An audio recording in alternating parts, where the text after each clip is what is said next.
6 on Tuesday by Infotrack. In a statement, the COG said the report provides valuable insights to help counties strengthen performance and deliver even better outcomes.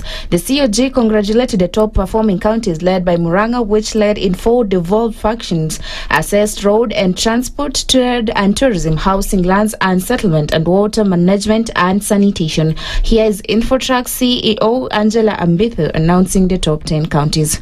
Number 1 county, a second time, is Murang'a County with 54%. Number 2 county with 52% consolidated or overall index is Kiambu County.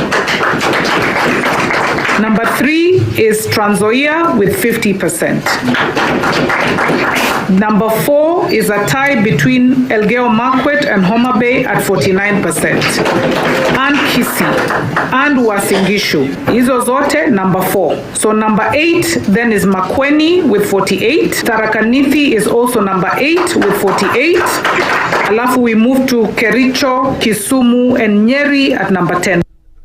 The survey also ranked Murang'a Governor Irungu Kang'ata as the best performing county boss with an approval rating of 80%. He was followed by George Natembeya of Trans Nzoia with 76% and Kimani Wamatangi of Kiambu with 71%.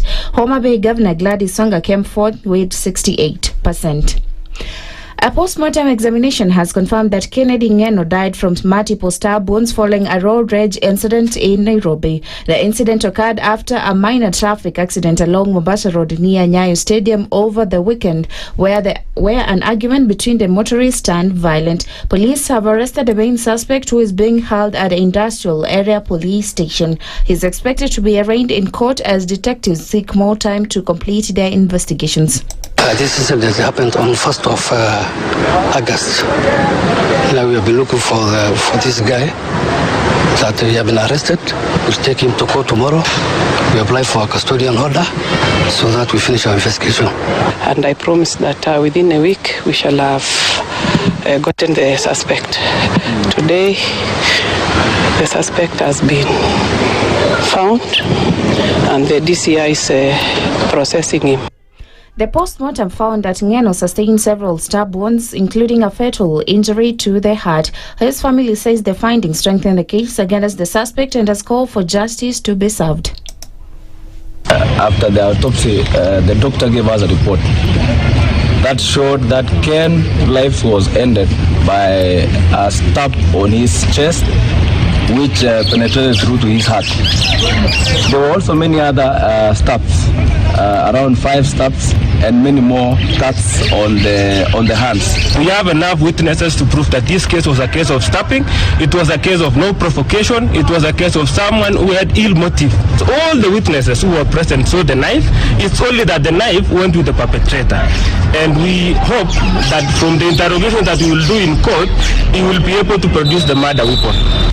Meanwhile, detectives are continuing with investigations as they seek to establish the full circumstances surrounding the fatal attack. And that's the news. I'm Sheila Tembur.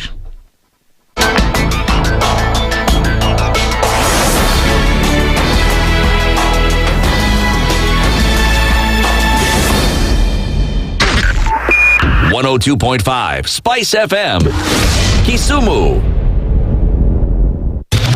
Broadcasting worldwide, Spice FM. Online, mobile, and on radio. Facebook at Spice FM KE. The following takes place from 6 a.m. to 10 a.m. every weekday on Spice FM. Parliament has got powers. Let me break it down. The National Assembly can initiate an impeachment of the president. This same and the National Senate, Assembly. Yes. That's our constitution. This is just a continuation of the previous administration, which Ruto was part of. President Uhuru himself openly said that we're losing 2 billion daily. Daily. I mean, come on. Are you saying that we don't have a central bank? If we look at Kenya, both public-private sector, that figure is ranging between 30 to 40%, right? I think it's clear that the government of Kenya is living beyond its means. This is the Situation Room, the only way to start your day.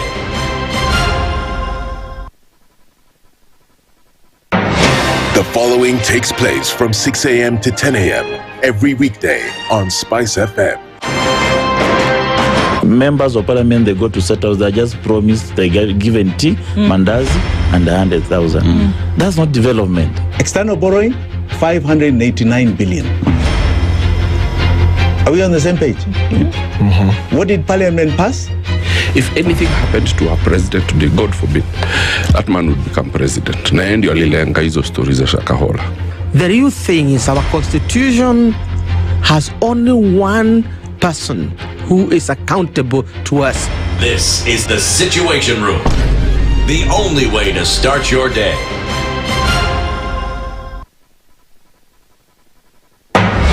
The following takes place from 6 a.m. to 10 a.m. every weekday on Spice FM. If we just gloss over issues and hope that time heals, then we might find that in generations to come, we might be back at the same situation. And the whole thing is born of stolen elections. Spice. When it comes to the decisions you make, you must be independent. There's no way you can allow one institution to dictate to you how you're going to conduct your operations, how you're going to decide cases. It's a no. When you weaken the institution to the point where they cannot take action, then you realize that politicians have to come up and now start dealing with the issues. That conversation has to die. Our politicians do not like the hard stuff. We must insist on the path of doing things right, whether popular or unpopular. Money changes hands. That is a fact. If you have political goodwill at the highest top, like in Rwanda, then corruption will be an issue of the past. If you don't have political goodwill at the top, we will pass laws, we will amend laws, we will continue passing laws and re-amending laws, and nothing will happen. This is the Situation Room. The only way to start your day. In this country, 6 families and 8,000 Kenyans control 90% of the GDP. We are not a country. We are a plantation. We work for Ruto. When you're telling the judges court orders are papers or they will not obey court orders, they're sitting and you're seeking orders from them. So how are they supposed to interpret it? Isn't it an oxymoron? When you see a judiciary that seems to be under some control somewhere, you start questioning. We have very powerful governors, but they don't use their offices to serve the people. If you are not shameful to do what you are doing, why should we protect you? I'm human. Everybody's human. So when you're told, kuja tuongee, I mean, you'd be a fool to say, stagi kuongea. Conversations have to be had, you know? People in leadership should only go into leadership if they are ready and willing to change the lot of the people. The Situation Room, Kenya's biggest conversation. Mature, intelligent talk every morning. Spice up yourself.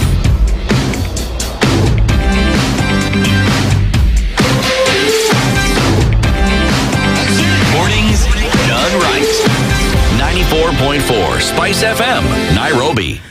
A very good morning to you. Good morning. You know what? I'm fine. Yeah. Thanks. You know what song is in my head? Guess. Malaika. How did you know? Ivotu. Get out.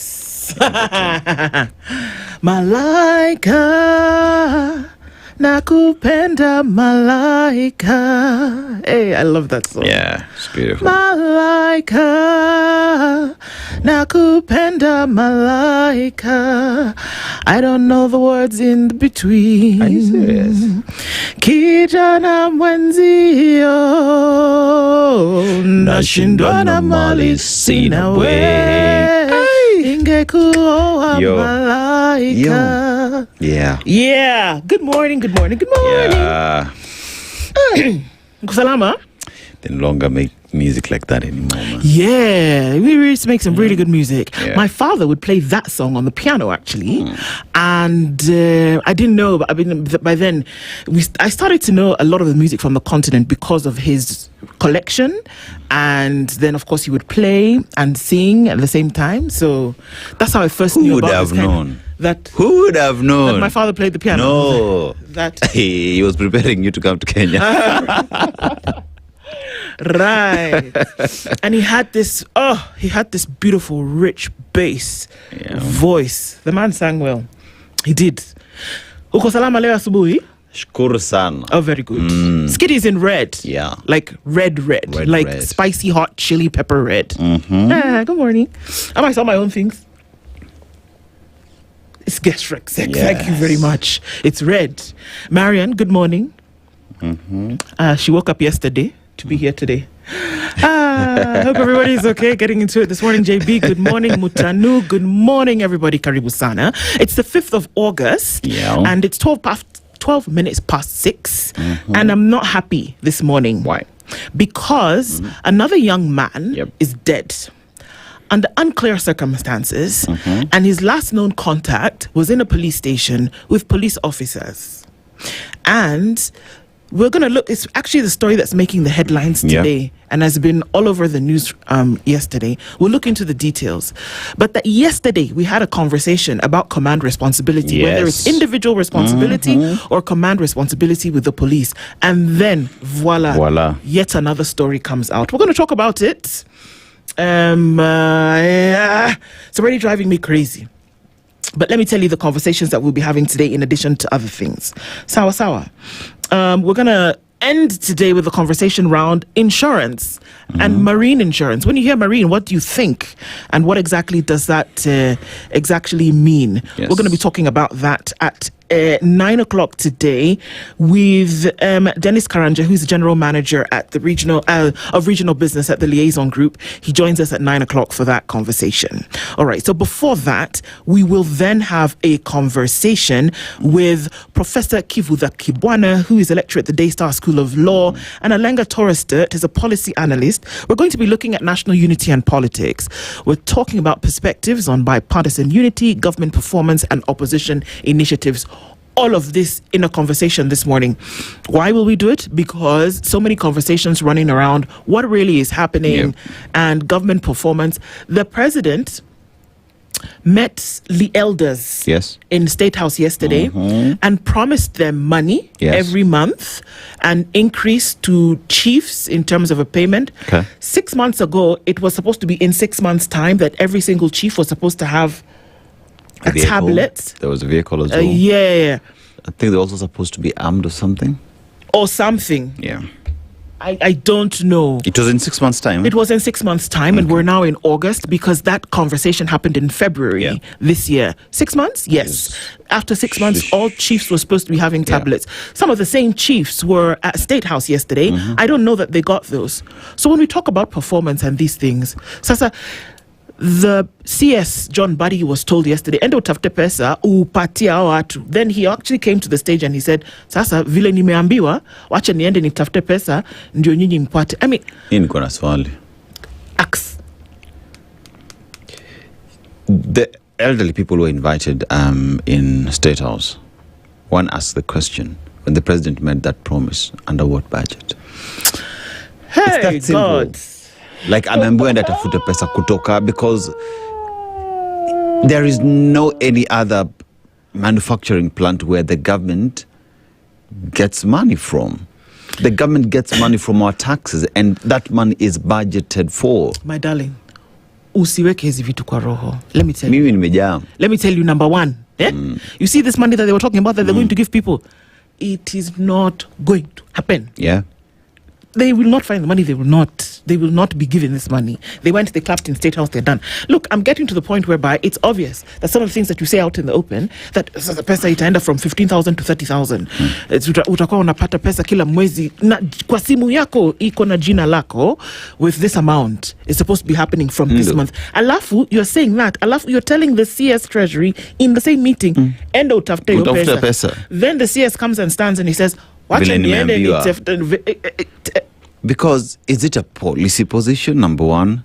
Second of all, when was that discussed? Yesterday. That notwithstanding, even the elderly, as we speak right now, they're entitled to some money. They clapped yesterday. Which delays anyway. You know what? That is now forming part of our conversation at 8 o'clock. At 7 o'clock, Just don't wait first. There's more to anger you. At 7 o'clock, Eric Wamombi is the Member of Parliament for Madeira constituency. We're going to be looking at the Grand Coalition. Can Uhuru and Kalonzo build a united opposition to end Ruto's presidency? Can they? Will it work? Let's talk about that with the Member of Parliament at 7. Okay? Yeah. So many things there are happening, and as we talk about that, this conversation will come into play, this thing that you're asking about. So what happened at State House yesterday, and why does it seem as though this is the platform for 2027? Is there an intent? I mean, look, I think it's a great thing that you want to give the elderly in communities a bit of a stipend to then be able to sort out themselves, because, you know, they're elderly and they can't get a, you know, proper work, but they need sustenance. But do you mean to? Is that your intent? Or do you want to show that there's something that you have over people by making a promise? Yeah. And that we've gotten to that point, everything that you do must be questioned. Yikes, is not a fun place to be. All right, so that's what our conversations look like this morning. Watching Wambi, very welcome this morning. Thank you for being in the Situation Room. Dennis Aseto and Nduh Okoh with you this morning. And we get into the Situation Room, Kenya's biggest conversation on this Wednesday. It's Hump Day. Yeah. And as we get into the rest of the week from here, let's see what it looks like here on out. Thank you for joining us, our audience on KTN, Karibu Sana, and our live streams are up on YouTube, Facebook, and on X. Yes. Wherever it is that you tuned in around the country, the region, and the world, we will comfort the afflicted, and will comfort and will afflict the comfortable. Sawa. So let's get into it this morning and tell us what the Malians have The to Malian proverb today actually makes sense to Kenyans this morning. Indecision is like the stepchild. If he doesn't wash his hands, he is called dirty. If he does, he is wasting the water. Say that again. Indecision is like the stepchild. If he doesn't wash his hands, he is called dirty. If he does, he is wasting the water.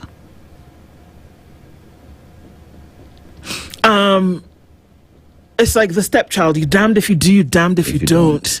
So you might as well take a position and stay with it, because look, it's like they say, whatever you do, they're going to talk about you. So whether you say, somebody's going, whether you do it or not. So if you've decided in your mind that it is the best decision to take, you'd rather go with it. Or if you go in a particular position or a particular direction, just go with that. Because they're going to talk about you either way. And many could say it doesn't really matter in which direction. If you're making the wrong decision, you might as well stick by it, as opposed to telling us one thing today and another thing tomorrow. I mean, which is it? And that's the thing about indecision. Yes. That if you've not taken a position, you will always be castigated. So guess what? Take one and stick with it. For me, he talks about Kenyans. You're asked to talk. You talk, you're becoming rowdy and noisy. You don't talk, you do not question. Choose a side and stick by it. Choose a side and stick by it. You know, defend your position and stand by it to the last step. Yeah, watch your submission you watasema. Kabisa. Kabisa. Hey, lakini wa? You know, before you even get to the papers of Halamiri Watu, there's something that I was having a conversation and I just realized that we want to go to Vision 2060, which is a good thing. But there is a Vision 2027. Yeah. There's one. 2022, 2027. That was a vision. Have we achieved Vision 2027 before we start thinking of Vision 2060? Seems that you've come up with a hard question this morning. Then Nyoro came out of hiding. I don't know where he has been. And yesterday, he's like that meerkat in the desert who just pops out of the sand. And he was like, Allah, Sasa to go 2060. It was so funny the way he said it. Like, okay, you're confusing us. But yeah, and then Nyoro is still alive. And if you're wondering, you know, what his position is, that was his position as well. And so what have you then been able to achieve? We all want to try and make the world a better place, don't we? Heal the world, make it a better place. For you and for me and the entire human race. Yeah. Yep. Good morning, Don Sabwa. They were looking for you. Well, wacha tusalimie watu. Don Sabwa, good morning. Now that we have or use a ladder for chickens to rest on 20th floor, Aseto, wanajua kupanda ngazi hata baiskeli gani? Liuzwa Oh, baiskeli iliuzwa. Oh no. D Convo says, good morning, great citizens. Well, good morning to you, sir. Kiari Peters tuning from Mombasa. No, Kiari, don't just say good morning and go away. We are used to you saying things. Come back. Come back, darling. Give me another try. Hey, today's the song for the day is the day for singing. Okay. James says, hello, in life, demand that what comes to your tongue first passes through the mind and you will have less regrets. Kabisa. Every day, shake it. Are the batteries in? If the batteries are not in, go back to the house, put in the batteries, and then let's go from there. Brain to mouth filter batteries, like very important. By the time you pull the trigger, it has gone through your mind. Right? Yeah. Yes. Rose Gray says, good morning, Nduh, Aseto, Kenya. Ni ngumu kweli. Aish. Even though that's how, I'm not saying it. It is Grace who has written. Aish. And imagine we understand. Imagine we that's get the it. thing. We get it. Like, yeah, I feel you. That's where we are. Oh wow. Aki Grace, tunakupenda sana, my dear sister. Robert Brogus tuning from Mombasa. G. Kenyon says, good morning from Nairobi. And Beatrice Omanra says, good morning, Nduh Aseto. Good morning to you. Victor Nyamok is tuned in and says, good morning, good people. And Nashon Gugi says, good morning, Nduh and Dennis. Bitok was in charge during some of the alleged issuance of passports. Yes, he was. What does His Excellency, or rather, what does he Bitok now, feel when he surrounds himself with those characters? Now Somalia heads have entered into the chat room. Yes. Then he was removed. He went to education, made a muck of things there, and then now he's on to tourism. Let's wait and see what happens. 2 million visitors. Bas. Tibbs Muge says, good morning, it's SpiceFM team. The next administration should focus on auditing the whole state, including the servers. All of it.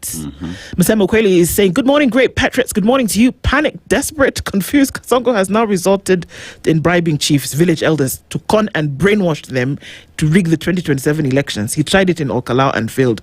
Whoa, low, and a few more lows. Linda Gola says, good morning, bonjour à tous, ça va bien, merci et vous. Rahim Sula Omar says, good morning from Nairobi, Kenya. Arrest Dwali and the other two hate mongers. Why target Kagushi alone? All right. Drift Session says, good morning and welcome back, everybody. Happy Wednesday to you too. Shak Bet says, top of the morning, Spice FM. Good morning to you. Bernard Ogamba says, good morning. We expect more hate speech propagators aligned in court. Or arraigned in court? Yes, we do. Otherwise, selective amnesia is a recipe for more chaos. Yeah. You got to apply the arm of the law across board. Arrest one, arrest the others. You know, there's a Swahili saying that says, sheria ni kama msumeno, wakata mbele na nyuma. Msumeno is what now? It's saw. A saw. It's both in front and when it comes back. Yeah. Yes, that's true. Okay. Alan Otero says, good morning, my best people. 102.5 is locked this Wednesday. Kabisa. And welcome, Karibu Sana. Ramsula says, Nduh Malaika. Whoa, yay. I am a chocolate caramel brown. I enjoy it fully. If I was any lighter, I would be blushing, but just imagine that I am. Eric Awara says, good morning, guys. A very good morning to you. Kimiak's woken up this morning like you, Aseto, and he has said, how can one man in one office have so much of our taxpayers' money while thousands of health workers, teachers, and students have none to just run operations? Nothing good will come out of the Kenya Kwanzaa administration. Kimiak, it's true. What kind of money did you give yesterday? Yeah. And you, at the same time, simultaneously, you have hospitals that are grinding to a halt in this country because y'all just can't agree on the thing that you wrote on a piece of paper. Wait, 450,000 children didn't go to school. Yes. Because no funds. Hey. But we have funds that the cabinet secretary atenda kutafuta because ameambiwa. Yo, pesa hata pesa. I'm telling you now, if maybe they'll receive one time, then the next, ask me. Fiery Red says, good morning, Nduh Aseto. Oh, you've said Azimio's useless and dead. Musemo Kweli. Sawa. Good morning, Nduh Aseto. Refi Red. Eish, y'all can make a good singing duo. Come on, time you're dancing on Fridays. We should bring back Friday dancing. Bernard Ogamba agrees that Ruto is a shrewd politician. After realizing to have lost churches, he has now come up for our villages, using our elders as he used our clergy. Whoa. Wow. If you look at that. Yandika says, good morning, lovely people of Conland. Ouch. Ndika. Bwangi Juma says, good morning, SpiceFM. How are you this blessed Wednesday? We are fine. Kenyans in Texas have said Sisi Nisifuna is real to the end. Oh, okay. Wanda is tuned in into an Aseto from Toronto. Quick question for you. What is your go-to activity to unwind after a busy or stressful day? I don't know if there's just one. There are many. I try to do carpentry. As in mbao? Mbao, fundi wa mbao. Okay. Yeah. Well, where? There is a school around here. Are we talking about carpentry? Yes, okay. Carpentry. Sawa. It's good. How do you think I know that saying of Sumeno in a katambele? Get out. Just get out. What? Yeah, but carpentry. I try to be a carpenter. Okay. Yep. I think I don't know. What do I do? I read. Yeah, exactly. I read. Bishanga says, good morning. Oh, yes, that's what we do. Nyakundi Manuel says, good morning, Nduh and Aseto. Why is the head of state micromanaging everything, and these days he doesn't fear announcing the bribe he gives out? Well, some things you'll shy away from some things at some point. Bishanga says, anger galore. Yani Ruto is like wash, rinse and repeat. Imagine. Yes. Reuse, recycle. What's the other R? I can never remember it. Anyway, Mashara and Jero says, good morning, tuned in. Team Spice, Nduh and Dennis watching from Portland in Oregon. Dennis Rigiji told Kenyans that Ruto is the current owner of De La Rue. Well, I swear. No wonder I know where Gachagua says some interesting things. I know where the cabinet secretary will go get the money. Tindo? We print money. We just print some. Yeah, just print some. Wow. Okay. Bishanga still says that even with all the anger, manifesting a good day and Delulu land. So lovely, Nduh and Aseto. Asante, good morning to you. Jennifer Tenney says, good morning, Nduh and Dennis. Spice family, looking forward to a great conversation. Good morning to you. And Daniel Churu is also tuned in and says, good morning, fam. If Africa doesn't wake up and unite soon, there's going to be a carved up again for plunder. Disillusioned African youth are taken to the Middle East, radicalized, sent back, equipped by Western actors. You're not wrong. True. You really are not wrong. This is it. Osana Emily says, good morning. Who is next on the queue? Many promises await you. Yes, Kenya Ningumu. Yeah. Joe Gemma says, good morning, Team Spice. The elderly used to be paid 2K per month in the Jubilee regime. KK regime has not been honoring the same. It's a lying regime promising meat while they can't even buy mandazi. Just a simple question. Yeah. 2K you can't. Have you paid the 2K? Do you understand? I'm telling you. Have you paid the 2K? Have you continued the 2K that you are doing? Yeah. A couple of days ago, Beatrice Ilache told us that Ruto has just been continuing the things that Uhuru started. Sawa. Okay, the 2K? So you pay that one first before you now give them more? It's like Linda Mama was something that was going on. When you came in, you said we were scattering this off because we have a better thing. Then, pregnant women started complaining. It's like coming to tell them now, Satumarudishia, he taongezea pesa. Yet what was there, you removed it from them. Do I need to go to education funding more? No. Capitation. Not today. Okay. Not today. Okay. Somehow I found myself again. Hey. Wololo. Hey. Osena unaona sasa. And Joe. Okay. Wizzy says, good morning, Spice. Sunshine and rainbows to you too, my dear. And Simon Muhio says, good morning, Empress Nduh, Aseto, and the Spice family tuned in as always. Asante Sana. Cliff Sunday is tuned in. Good morning, Team Spice. Many happy returns for all the Kenyans who appreciate the conversations you have. Another morning, yet more to regret about this regime. We need better leaders. Amen. Amen. Cliff, good morning to you. Ntuflani says, good morning, Nduh, do you have uji in Nigeria? Siwezi Maindi and Dimusai. We have something like it. Depends on what part of the country that you're from. The northern part will do the uji, what we don't call... Okay, all around the country, we have... It's called different things. Akamu. It's a smoother uji than what you have here. Oh, no, I'm just wanting It's actually smoother. It just depends with how you're preparing it, actually. No, it's actually made and it's smooth. It's smooth, like really creamy. Yeah. But then you can also have the thicker one, which is acha, which is in English, I think it's called fonio. Fonio is a grain, so that's what the uji is made up from there.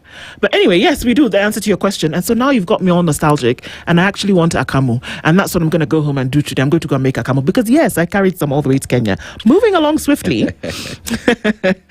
Good morning. That's your way of saying good morning, Mutuflani. Engineer Julius Opani says, good morning, my good people. Tuned in. The harvest season is here. The Quakers village elders. Who next? Yeah. SLB there. Good morning to you. It's been a minute. Good morning, people. Are we heading to Singapore or to Afghanistan? Where? We're not heading anywhere. We are here. We're here. Oscillating. Thomas Osoro said, good morning, guys. Good to see you again. Can you guys invite Safuna to the Situation Room again? We need to know some issues. Yeah, okay, we'll see. And Abdurizak Kali says, good morning. Today I'm trading and listening to Spice Double Task. May you trade well, my friend. Yes. And may you make profits. Karibu sana. Thank you, everybody, for being in the room this morning. Very lovely to have you as we get into the conversations for today. Let's look at what's happening with the weather because, man, the last couple of days, if me, Nduh with a U, a single one, with a single N, a D, and U, I can tell you that it is cold and I've been shivering to this thing. Then it is cold. There is. Temperatures have dropped significantly. There's this tourist who came to Kenya to enjoy the sun. It's like, yo, I'd rather go back to my country. Which Kenya did I come to? Which Kenya did I come to? All right, let's take a look at what's going to happen with the weather. We've already been told that it's going to be a little bit drier over the next couple of months and no rain, at least not for now. Yep. So let's see. Then we'll look at the roads and see what traffic has in store. Then we'll come back and look into the headlines. Good morning at 28 to 7. This is the Situation Room, the only way to start your day. The weather with Spice FM.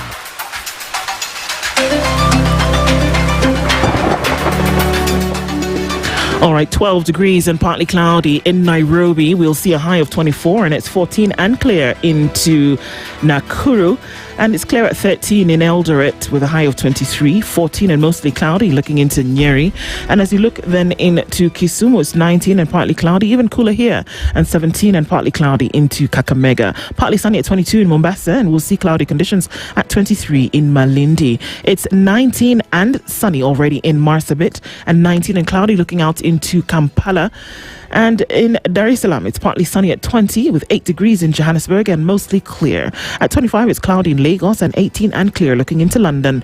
Warmer in Beijing going into afternoon Wednesday. It's 35 degrees. You'll see a high of 37 and it's clear Tuesday night in New York at 23. Coming into Wednesday, we'll see a high of 28 and a low of 22.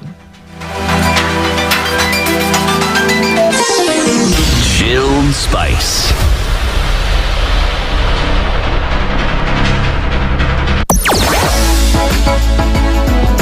Sugar and spices, everything nice. Spice FM. Spice up your life. Traffic. All right, so what's it looking like this morning on the streets? Traffic is already starting to build up, and I know there's a bit of a fog over parts of the city this morning, so we'll see that it will move in some parts and then hold up in others.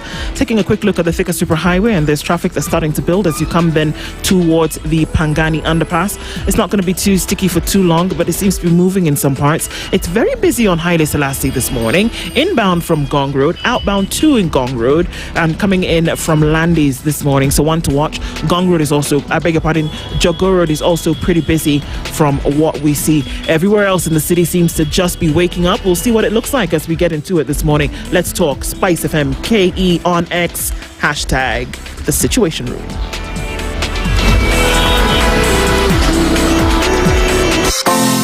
Habari ndio hii. StarTimes tumejiamulia kukupa raha bila limit. This August, renew your monthly subscription and give your little ones a holiday packed with cartoons, imagination, adventure, and so much fun. Discover magical first discoveries on Baby TV. Enjoy Princess Doremi and Super Wings on ST Kids. Catch Fireman Sam and Thomas and Friends on Jim Jam. Step into the action with Avatar: The Last Airbender on ST Tunes. Buy the aerial decoder at only 1,399 shillings and the dish decoder at only 2,499 shillings. Get connected at any of our dealer shops countrywide. Dial star 858. Mature, intelligent talk every morning.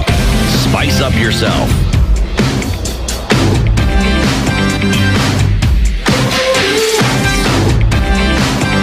Mornings done right. 94.4 Spice FM, Nairobi. Okay, let's look into the headlines. And I told you that you're not going to like this one. Yep. And it's a story that's been developing over the last 24 to 36 hours.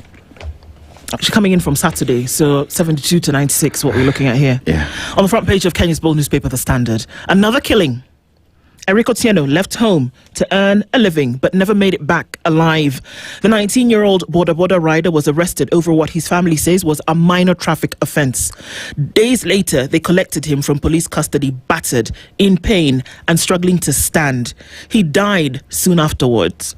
A post-mortem found he had suffered fatal internal injuries caused by blunt force trauma, making him the latest face of the country's mounting allegations of police brutality and deaths in custody.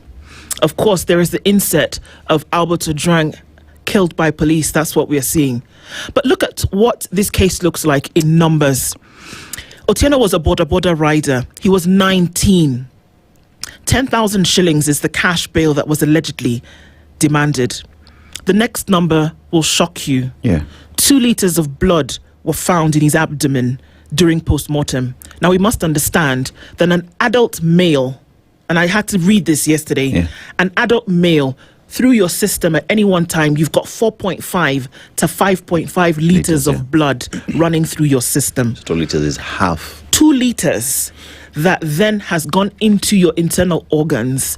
This can only be caused by certain conditions. If you had a rupture, and it has to have been caused by something else, or if there was constant, continuous injury to the certain area.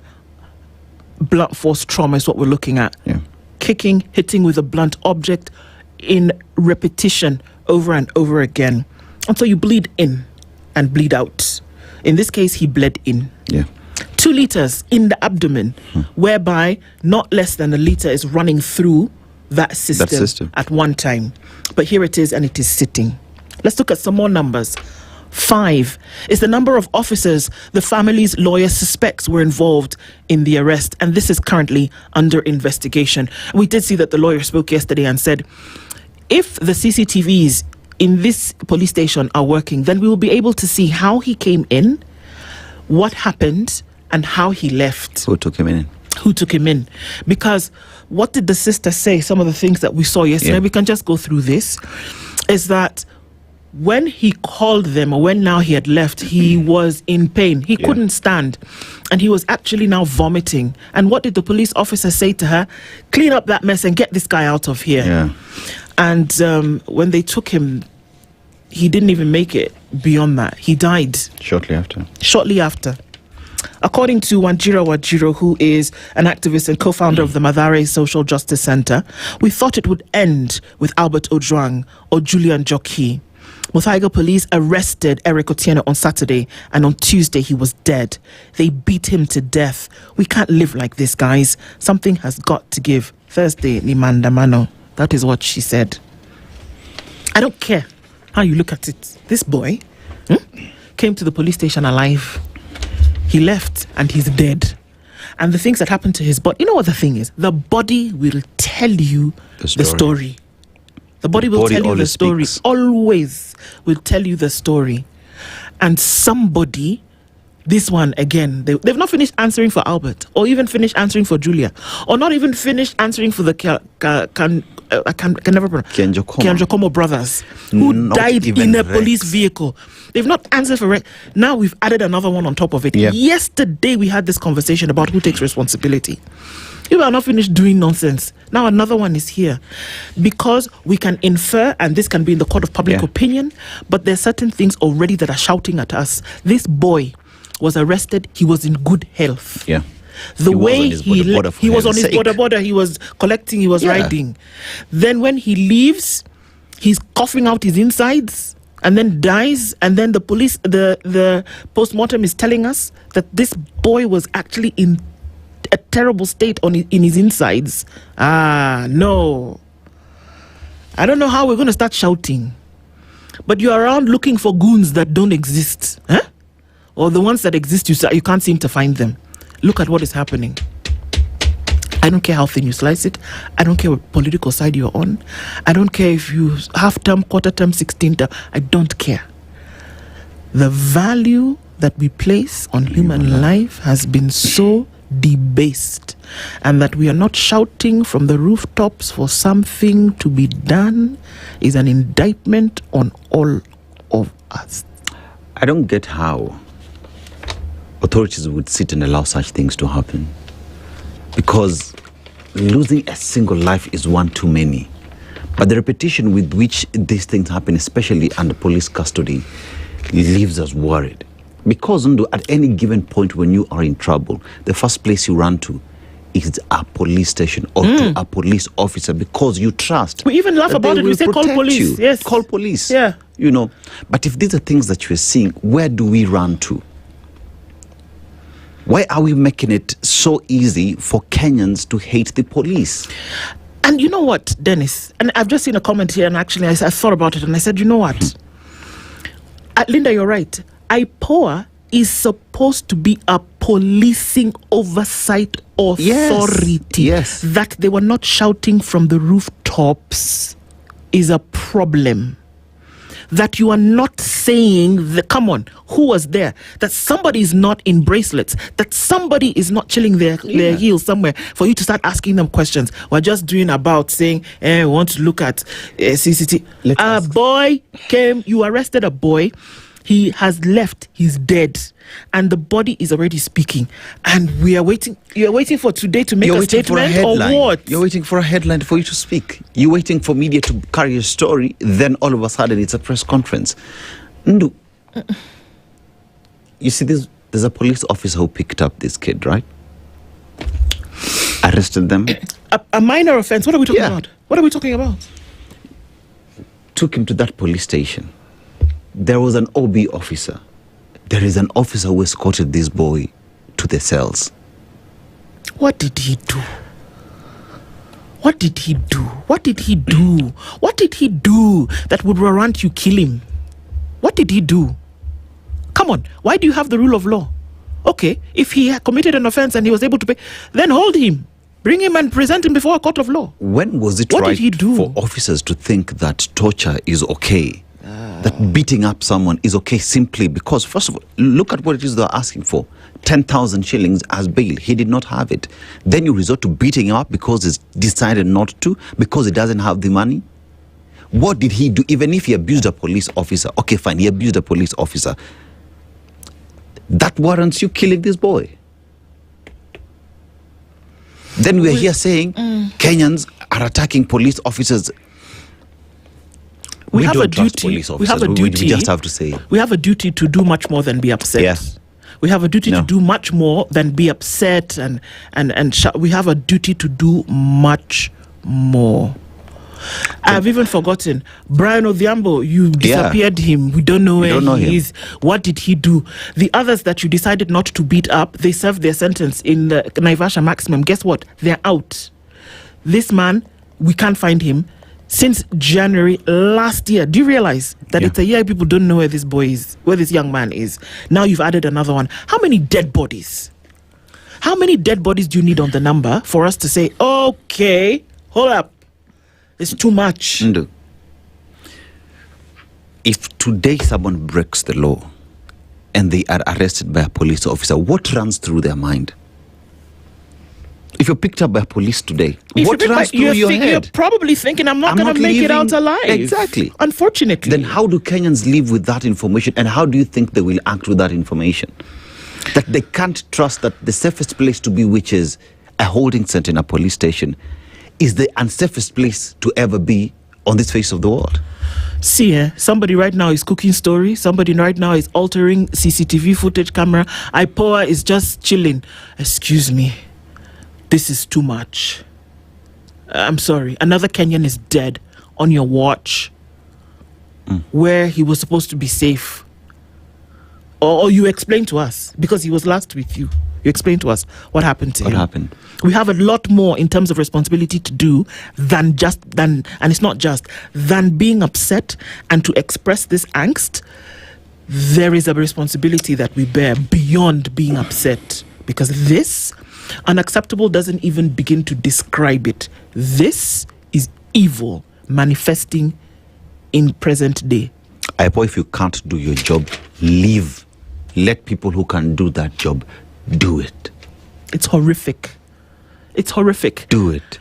And while that is happening, if we even go to page 2, these youngsters are showcasing leadership and rich culture in the songs, the dance, and the poetry that they're bringing out in the music festivals. That's what they're doing. And look how old they are.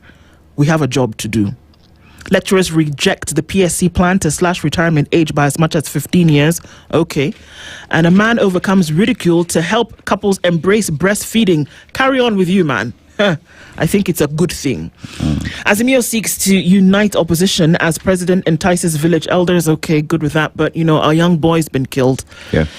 Ruto returns to the pulpit as 2027 top race gathers pace. Okay, we're talking to church again. Ruto unveils 3,000 monthly stipend for 106,000 village elders.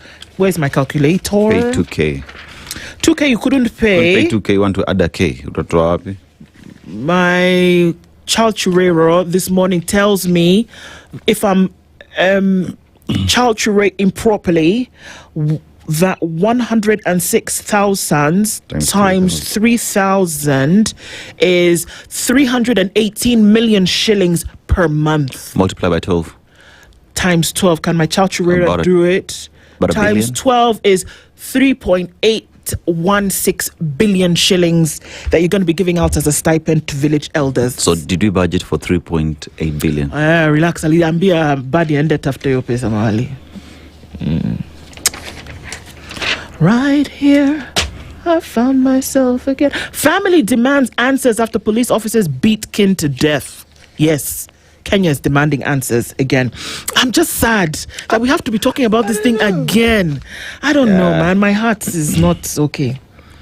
2 more suspects are detained over the death of Dr. Mutiso, a gentleman and a lady. And they've been held for 14 days to figure out what happens because a stolen vehicle. Maybe this is all. Angela and Makaralu, they've been arrested. Brings together 4 arrested to the murder of Dr. Mutiso. Now, Kagoshia went missing yesterday. It's somewhere between Kamkunji and Milimani. Then he came back and they said, oh, sorry, we were just, So there's some drama there. And then he was released on bond later on and he's supposed to then disappeared in the hands of the police. I think he just went out briefly and laughed. So they're wondering, Allah, where did he go? So they called him, he came back. It's just craziness happening there. Nairobi revives a 78-year-old metro plan to end city traffic nightmare. Sorry. 70? 80-year-old. Sorry. Gosh.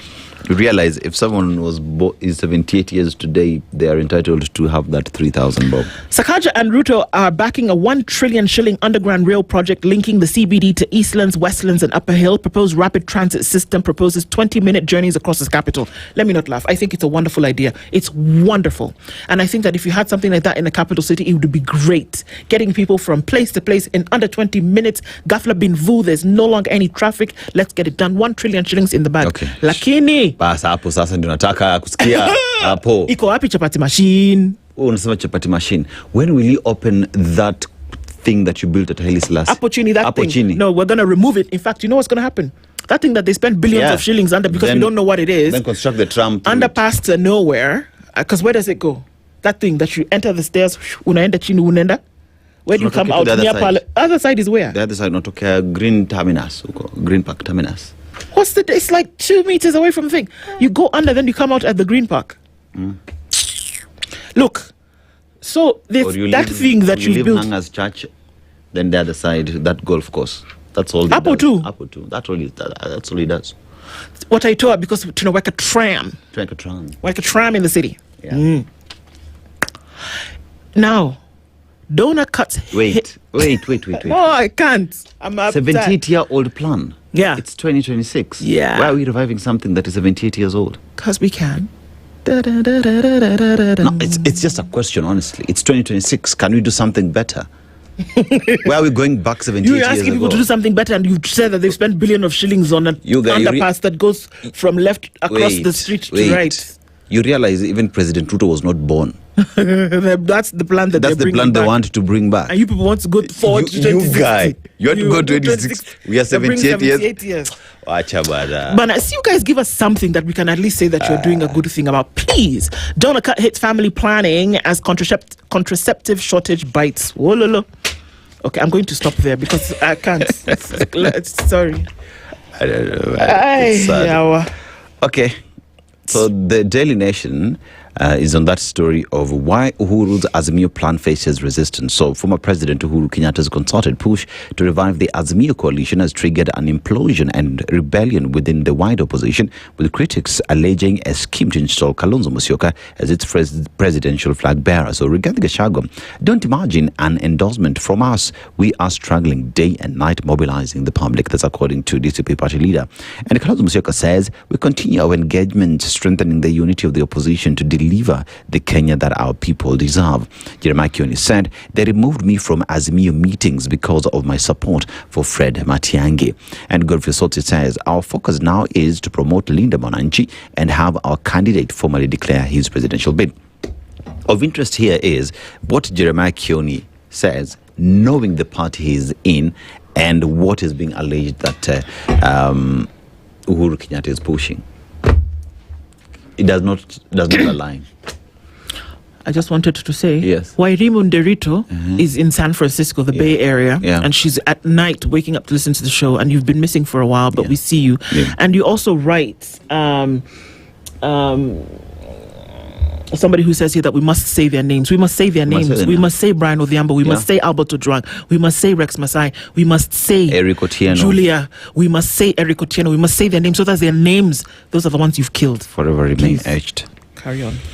Yeah, so the county's health crisis deepens, striking medics dig in. So that was 3 point what billion that you're giving to the elderly? 3.18 billion shillings in every the meantime, year. health workers are on the streets. Right? Hatuwezi enda kuwatafutia pesa tuwalipe so that they go back to work. And this is in Uasin Gishu County. Health workers demonstrate outside the county assembly premises in Eldoret yesterday, demanding implementation of a collective bargaining agreement and promotions, among other grievances. Why is that important? Because President William Ruto over the weekend was in Uasin Gishu. Yes, he was. Yes? Yes. Now, schools showcase creativity at music festival. That is in page 2. Page 3, from Nairobi to Karatina, the fast and loose life of Mchele Queen Wamugo. Now, at least 1.8 million shillings has been transferred from mobile money wallets and bank accounts of her victims. So that's the money that the Mchele Queen has been transferring from her victims. Now, page 4 has highlighted more on the story on Uhuru Kenyatta and Azimio revival. Gachagua call rattles Mount Kenya leaders. Ex-DP push for Mount Kenya parties to fold into DCP sparks backlash as allies warn against move to dominate regions politics. So Gachagua pia amesema chama ni moja. Hapa mulima chama ni jambo. Wengine wamesema hiyo jambo ni wewe.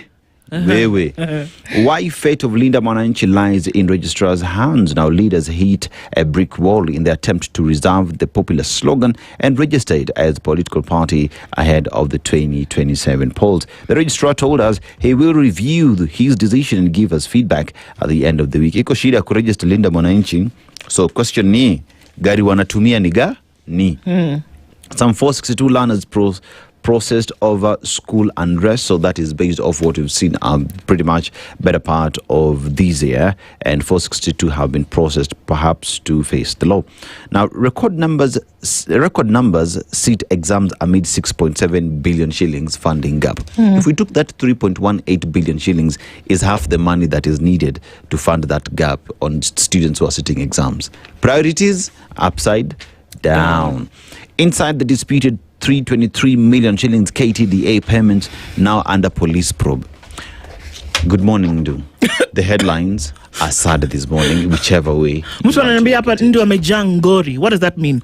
You're angry. Okay. All right. Yeah. Tuangalie Star. Sips tea. Yeah. The Star this morning. Interpol. Kenyans lost 500 million shillings in SIM swap fraud.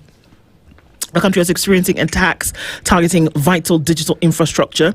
It continues. I don't know if that Mchele Queen lady would be considered part of this digital fraud thing. Fraud, yeah, she falls there. Okay.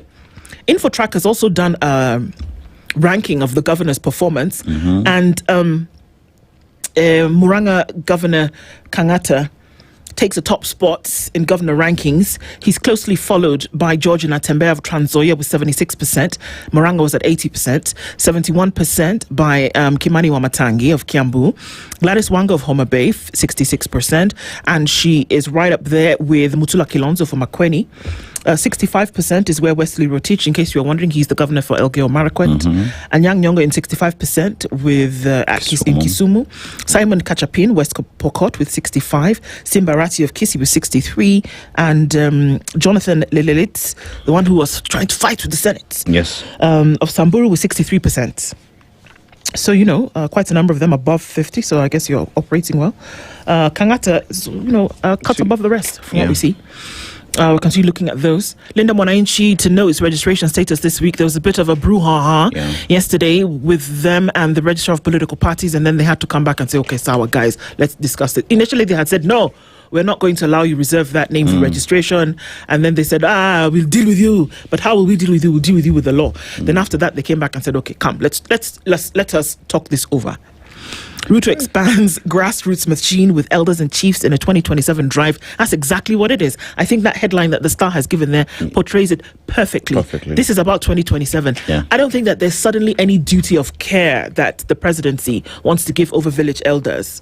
I don't think that has... Now is when you remember they exist. Yeah. It's all linked to 2027. Yeah. And if anybody needs to tell you that, then I think you're living with your head in the sand, under the earth.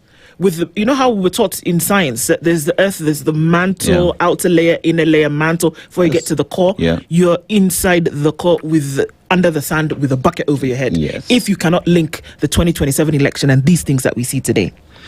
Relief for patients as Kenya lands 10.4 billion shillings to reduce maternal and newborn deaths. Yay, that. I think it's great. August and September are going to remain dry, the weather forecast now says. They had told us it was going to rain, but I guess not anymore. I really want to ask the question, with all this information that Kenya Met keeps giving us and updating it, right? How is that informing preparations or policy in terms of food security? Or when El Nino comes, disaster management? It should be. It should inform, because data and communication, data and information for any government, there should be vital gems that you should be able to use. It should inform, but I don't know how much it's used. Because so far, Nduh, what we see is we just get information from Kenya Met. We're not getting any information even from NDMA. Yeah. We're not getting on what it is they're doing. Even Ministry of Agriculture in terms of food security. It is silent until when we start seeing animals die and people being given rations. Then we start running around. Running around. Yet we have data that we can use to prepare. Yeah. You actually do. All right. And so that final story. The Member of Parliament for South Mugirango is Silvanus Osoro. Yes. He tells us that State House observes a dry fast on Wednesday. So everybody in the house is fasting this morning. I don't know, to hear from God, so that your mind can be sharp. So I don't know why that information was important for us to know, but apparently they do. May the Spirit get to your hearts and work better for Kenyans. Amen. May it yield something. Yeah. Amen. May it bring justice. And the Business Daily today tells us that homes and land price boom in Nairobi outskirts ends. That's gonna go down, is what we are being told today. Okay? Yeah. Apollo Tuko. Why am I wearing pink today? Is it symbolic? You know what they say about real men wearing pink? Ask us after 7. Good morning. Spice up your life. The latest news from around the world. 94.4 Spice FM.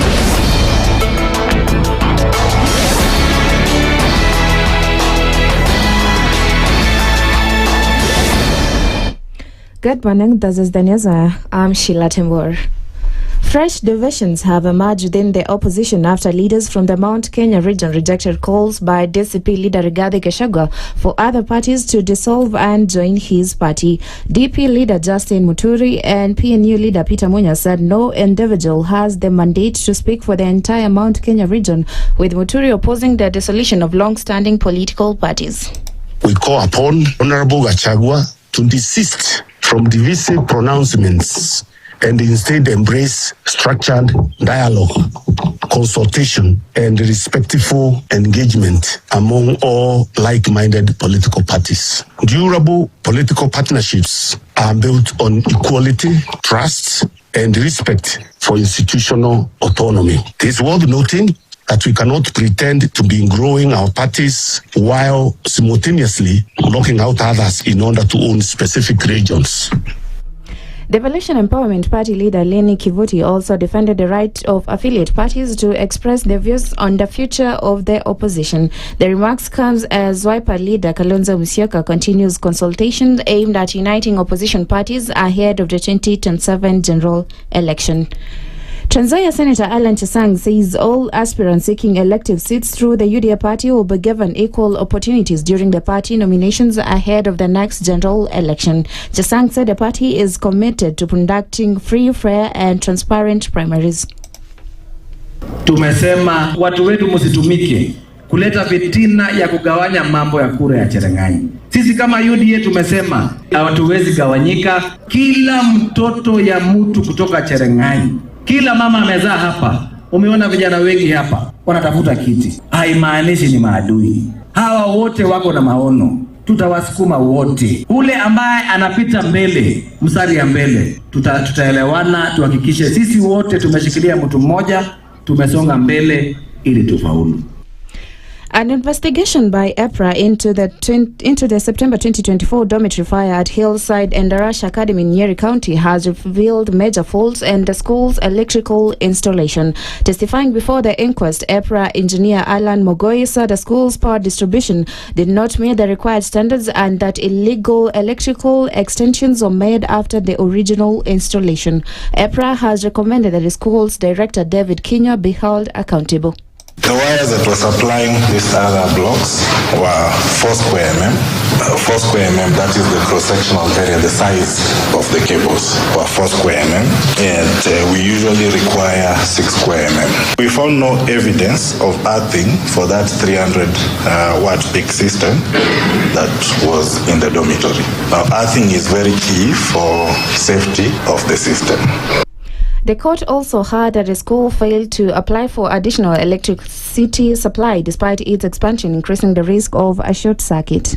The electrical loads there were 2 LED tubes and 2 LED lights used for the DC system. So generally, the design and installation of the power reticulation system for the school did not meet standard. On Monday, the court also heard from a government analyst who confirmed that all 21 victims were positively identified through DNA analysis, and the licensed solar technician who testified that the school's backup solar system was switched off when the fire broke out. 2 teachers also testified yesterday as the inquest continues to establish the events leading to the tragedy on 5th September 2024. In other news, conservation groups are calling for an independent investigations into the deaths of 15 elephants in Amboseli National Park, following preliminary reports linking the deaths to cyanide poisoning. The organizations, including the African Network for Animal Welfare, Nature Kenya, and other environmental groups, say the incidents highlights gaps in Kenya's regulation of hazardous pesticides and wildlife protection. They are demanding investigations to identify the source of the contamination and hold those responsible accountable. The groups are also urging the government to strengthen controls on dangerous chemicals, improving monitoring around protected areas, and accelerate reforms to protect wildlife ecosystems and public health.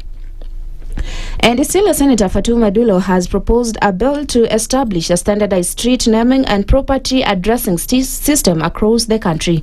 The Street Naming and Property Addressing Bill 2024 seeks to create a national addressing system to be managed by both national and county governments with the aim of improving service delivery, navigation and urban planning.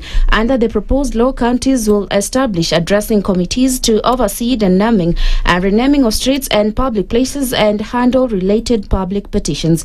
Dulo says the framework will help address challenges caused by rapid urbanization and make it easier for service providers to locate properties and deliver essential services. And that's the news where I'm Sheila Timbur.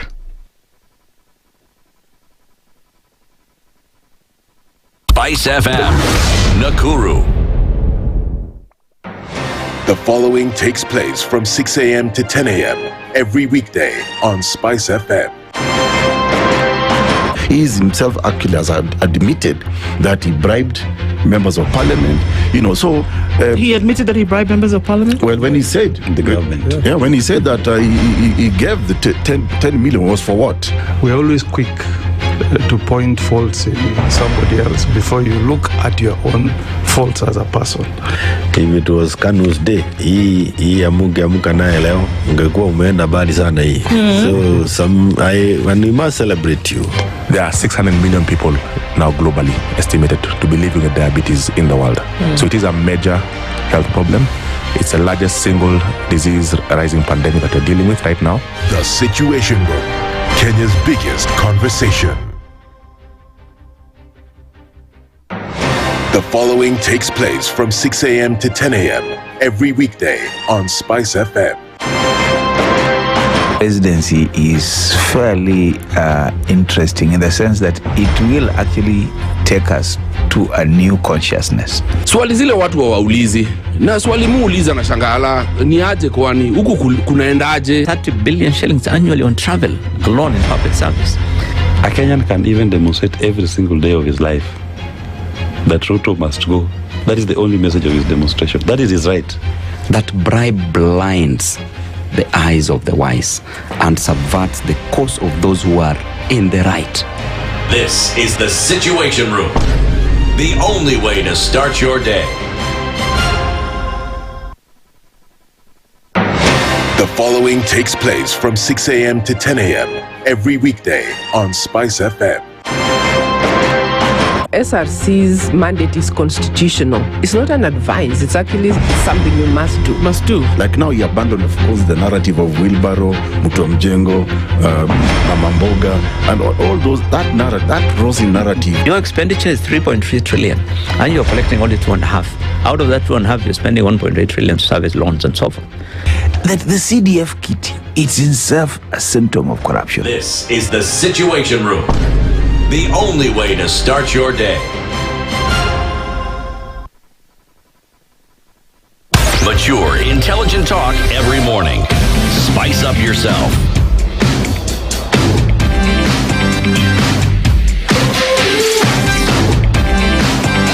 Mornings done right. 94.4 Spice FM. A very good morning to you. It's 8 minutes after 7 o'clock. And thank you for being here in the Situation Room this morning. We will wait for Mathura MP Wamombi and see what time he'll get here. But in the meantime, you know what? Yep. It doesn't wait for any man. This thing called time. Mm-hmm. And we're going to go into this story that has gripped a family since Saturday. But then now, you know what? If it doesn't grip the nation, then we really do have a problem. His name is Eric Otieno. If you tuned into the Situation Room through this morning, thank you for being here. Our live streams are up on Facebook, YouTube, and on X, and also our audience on KTN this morning, Karibuni Sana.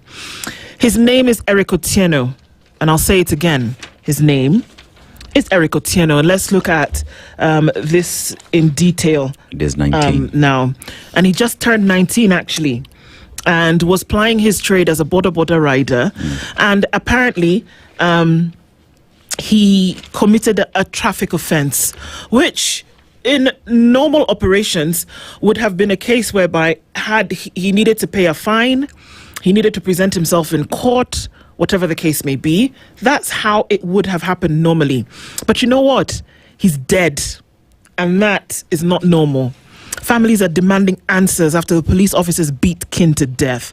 Post-mortem finds Eric Otieno suffered fatal internal injuries consistent with blunt force trauma to the abdomen.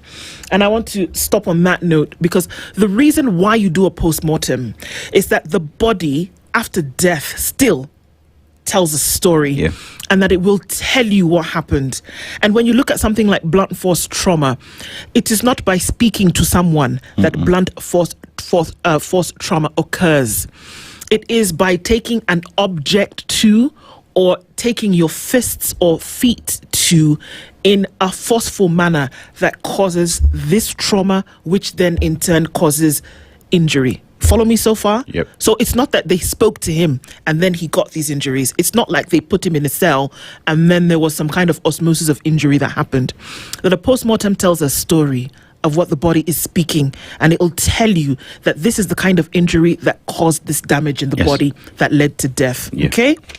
Now, death reignites scrutiny of alleged police brutality. Kenyans are once again mourning the death of another young man, Eric Otieno, beaten by police and left for dead. Otieno, a 19-year-old border rider, was allegedly arrested by police and booked on Saturday at the Muthaiga police station.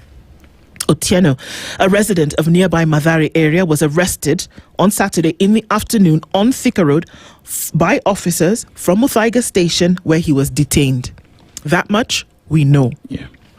The family told the Standard they were called to pick him up on Sunday when he was already too frail. He, however, died on Monday morning at the Mama Margaret Uhuru Hospital where he was rushed for treatment. They claimed that at the station, Otieno was subjected to beating that left him unable to stand, complaining of severe pain on his abdomen. His death reignites the safety of suspects in police custody after a post-mortem revealed linked his death to beatings. A post-mortem that was conducted at the Mama Margaret Uhuru Hospital yesterday by government pathologist Bernard Medea showed that Otieno died of a massive internal hemorrhage in the abdomen due to injury to organs. This was due to trauma to the abdomen. The spleen was ruptured and also part of the bowel was also injured, orchestrating internal bleeding. Now, once upon a time I wanted to be a doctor. You know, when you hit your arm, for example, and then you get a mark on it, what has happened is that your body has realized that there's an there's a threat. And so blood rushes to that area to try and protect the area. Now, can you imagine what would have happened to his abdomen whereby there was 2 liters of blood there? Because now the blood, which is half of the amount of blood that is circulating through your system anyway, has rushed to the abdomen to try and protect the organs that are there, because that's what it does. The organs that have been injured. So how bad were those injuries for that amount of blood to have pooled in that area? Okay, park that for a moment. About 2 liters of blood were found to have leaked into his abdomen.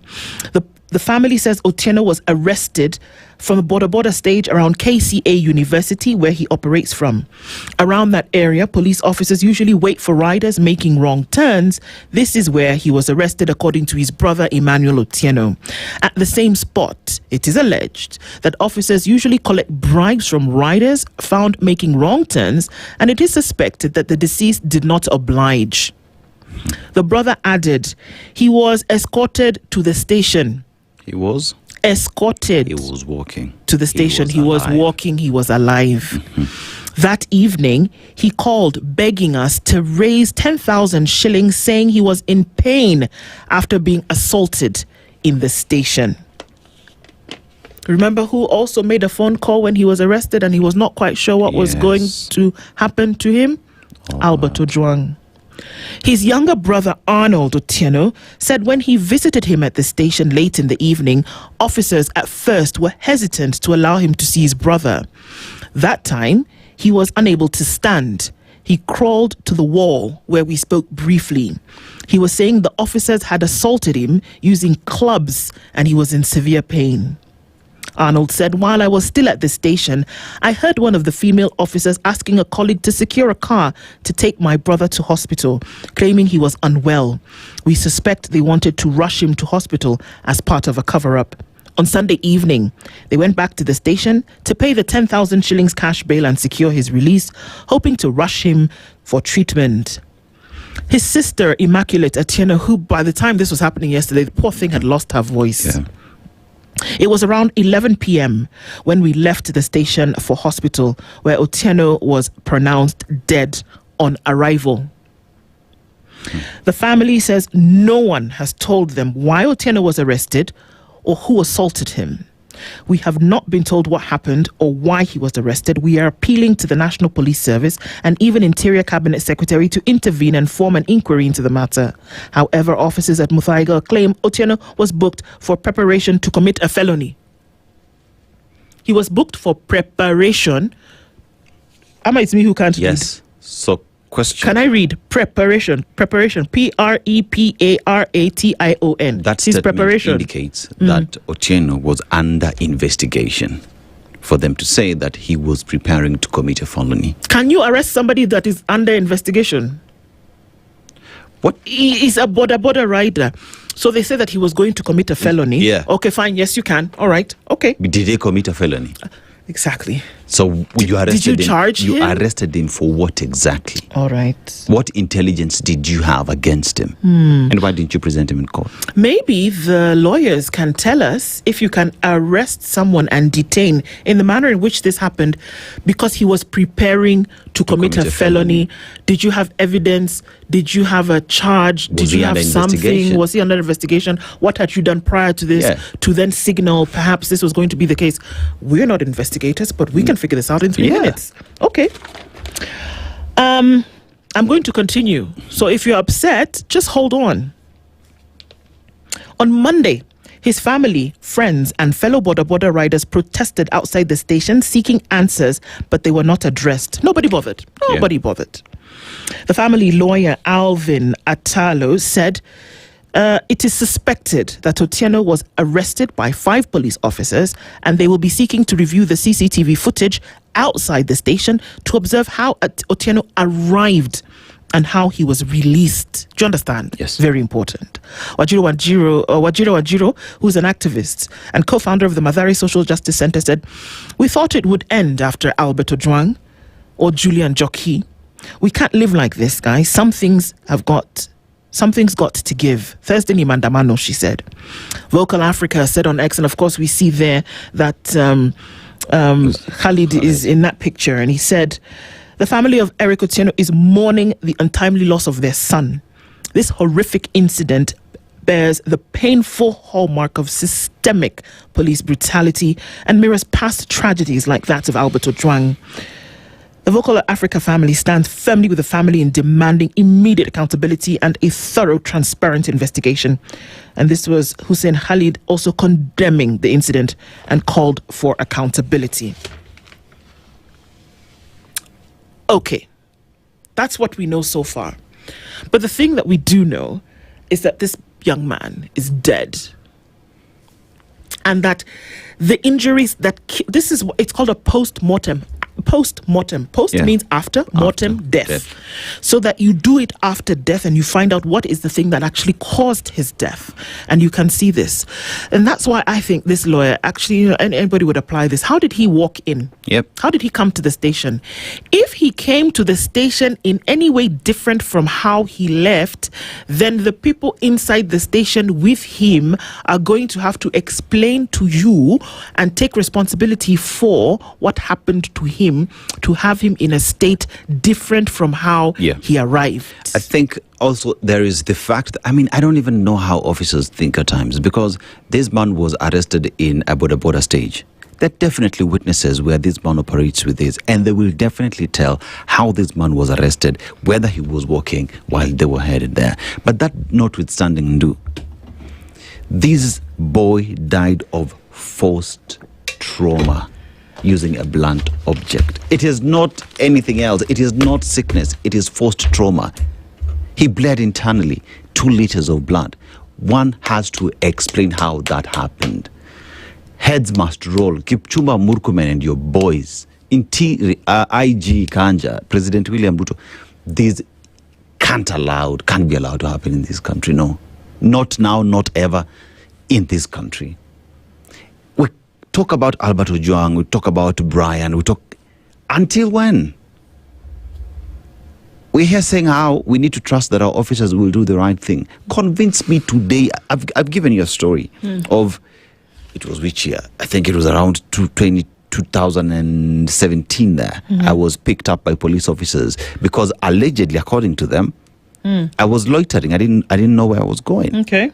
They slapped me for no reason, yet I am in handcuffs behind a police Land Cruiser. What else would I do? Where else would I go? Why was that police officer slapping me? We get to the station. They ask me to pay for bail. I pay. The OCS asks, unafanya nini hapa? I explain myself, and the gentleman tells me, go home. Go home. The good officers that are doing amazing jobs, their work is becoming very difficult every new day because of rogue police officers who've been allowed to do their nonsense, and they're being protected by the law, being protected by the authorities there be. Because how do you explain to me that police officers have not learned the reason why Kenyans went to the streets when Albert Ojwang died? How do you explain to me that today, you're talking about Brian, it was this week that he was in court, yet we see another boy is just being killed aimlessly simply because you think you are a police officer, you can wield batons and a gun, and it's okay for you to kill a young boy. Even if hata kama alifanya makosa, there's a reason why we have the court.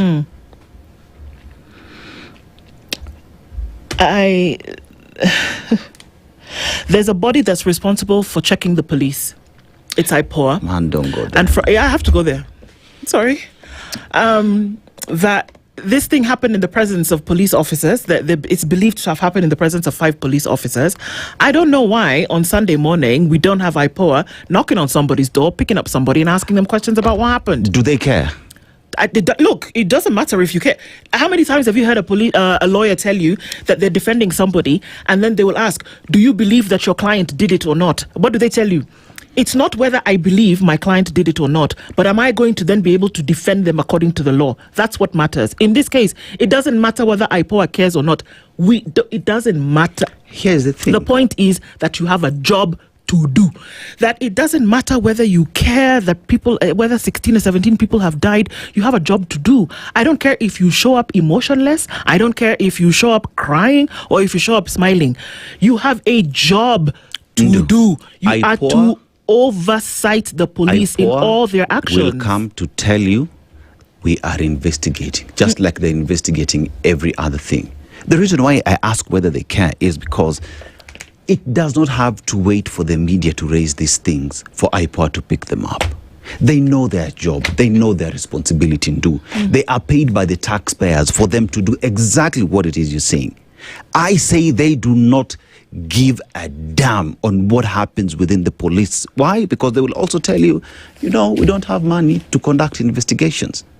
They know what it is they're supposed to do. They just choose not to do it. And until we start calling it as it is, until that time when we start saying IPOA is not helping Mwananchi in any way, IPOA is a useless body because Kenyans are being killed every day and they're silent. Fine, they're investigating. Until 10 years later is when we get justice. Oh, we don't even know if they're investigating. Or they're investigating. Yeah, we don't because so far, we've not had anything from IPOA. We're being told that the matter is under investigation. So who is investigating it? The police? Who killed this boy? Are investigating themselves, and we hope that we'll get justice? If that is the case, then let us go back to what happened to Albert Ojwang. Who played the role in cleaning up the mess? In destroying the scene of crime. Well, we saw the pictures. In destroying even the exhibit. That it's unfortunate that we look at Albert as an exhibit that needed to give justice. We are being told that female police officer was calling for a vehicle to take this boy to hospital. That means Nduh. They knew that this boy was not okay. They knew.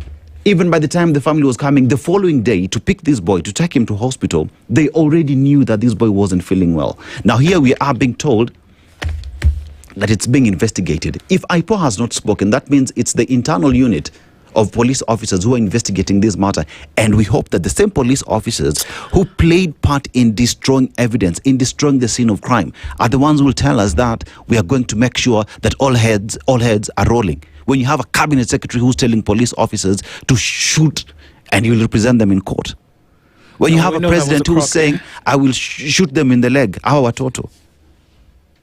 Which country are we dealing in? Which country are we living in? How do we trust that the police officers will protect me, will protect you? Today, if anything happens to you while you're headed home, where do you go to? God. Yes, now. to pray to God. Where do you go to? Look, and this is the thing, and I'm saying that it is not enough for us to just be angry, and I'm not belittling that emotion at all, but I am saying that the system is what needs to be uprooted. The system must be uprooted. You know how you plant maize and then you harvest your maize and then you scorch the earth in order for you to then plant new maize? That is what needs a new crop. That is what needs to happen. Because I hazard you this, Dennis. Those people who killed this boy right now are sitting. They know what they have done. Don't tell me that they don't. They do. They know exactly what they have done. People are running helter-skelter to try and now cover up, running from pillar to post to now try and cover up what it is that they have done. But let me tell you something. This blood, that's why they say the life is in the blood. Yes. It will cry. That is why Alberto Drangu is crying. Brian Odhiambo's blood is crying. That is why people will sit in and they will... Look, it grinds slow, but it grinds. Surely. And this boy, what did he do? What did he do? And that's why I'm going to go back to IPOA. Because you people have been telling us all this time that, yes, we're very serious in our work, one thing. Okay. Maybe bust your bubble, they are not. At all. Why were they not out on Sunday morning? You tell me. I just thought about something. When is the last time you heard police officers are the ones calling the family members to tell them, come and get your person? Yeah. Because this is what we have been told. How did the family members know where he was? Police officers are the ones calling you. So what are they saying? Come and get your skunk and deal with it because he's not feeling well. What does that tell you, Dennis? They know exactly what had happened to him. When somebody when you were arrested that you're talking to us about, how did the police officers call your people to say Dennis is here with us? No. It is you to find your means to find how. In this case, why did they call him? Why did they call the family? So that they can say, here's your skunk, he's still alive, take him while he's still alive. Yeah. So that we can tell you that, he dies that whatever happens, he dies with you there, and it has nothing to do with us. Yes. It doesn't work like that. Nduh. It doesn't happen. Imagine the most unfortunate statement that a police officer makes.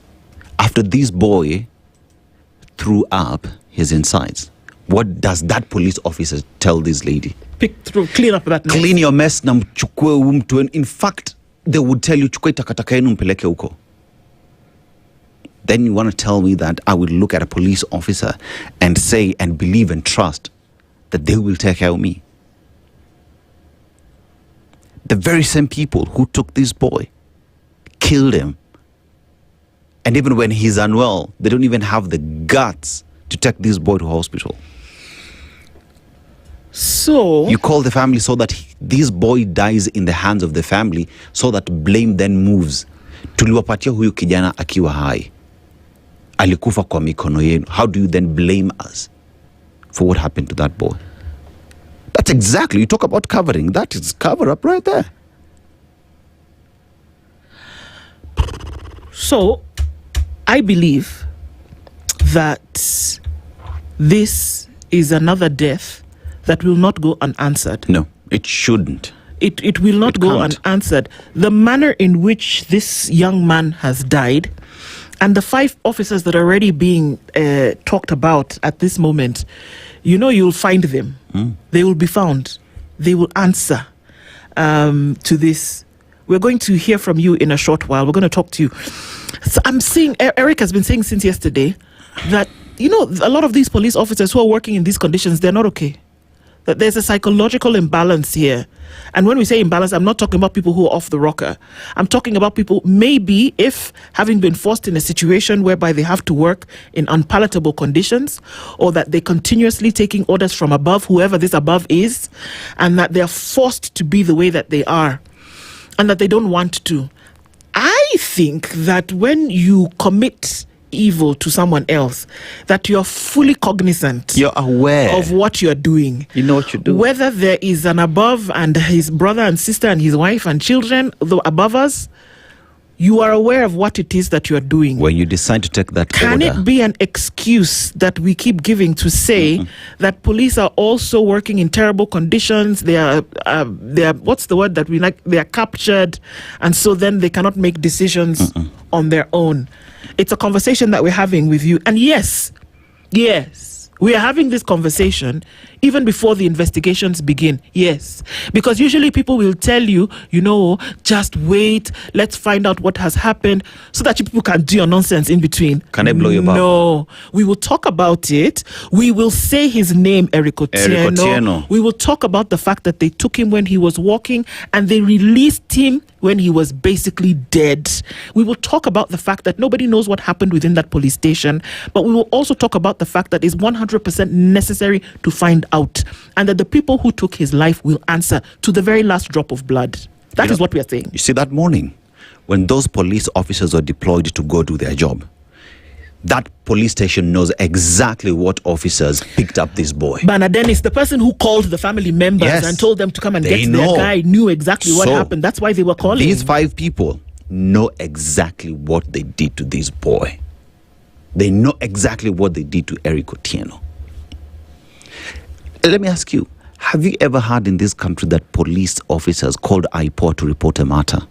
No, they can't now. It's like you can't, because these are the people who police over you. Exactly. You can't call the principal and say today I was making noise in class. Yet logic demands that they do. No, it is IPOA. That's what I'm telling you, Dennis. You can't report yourself. That is why you have an IPOA in place. You don't, because it has already been recognized that you will not go and report yourself and say, oh, you know what, today, guess what I did? I beat up a boy in the cell. Now, because they know that human nature dictates you won't do that, that is why a body like this is established. Because now, when something like this happens, you step in and say, okay, boys and girls, what happened here? You don't go report yourself. That's why you have the law and people who now are agents of the law to come and instill certain things. You tell me you've done something wrong, then you go and report yourself. Where? Let me tell you, Nduh. IPOA will appear today with IG and DIG and give a statement that they are investigating. By the way, Maurice has made a very good point. Maurice has said they should stop with this business of people in difficult conditions. Very many Kenyans are living in squalor. Very many Kenyans are living in very, very difficult conditions. Do you see people wielding machetes in the middle of the street and saying, I'm going to kill because I'm going through a hard time? Stop it, Bwana. Hey, come on. Can we be talking about something else?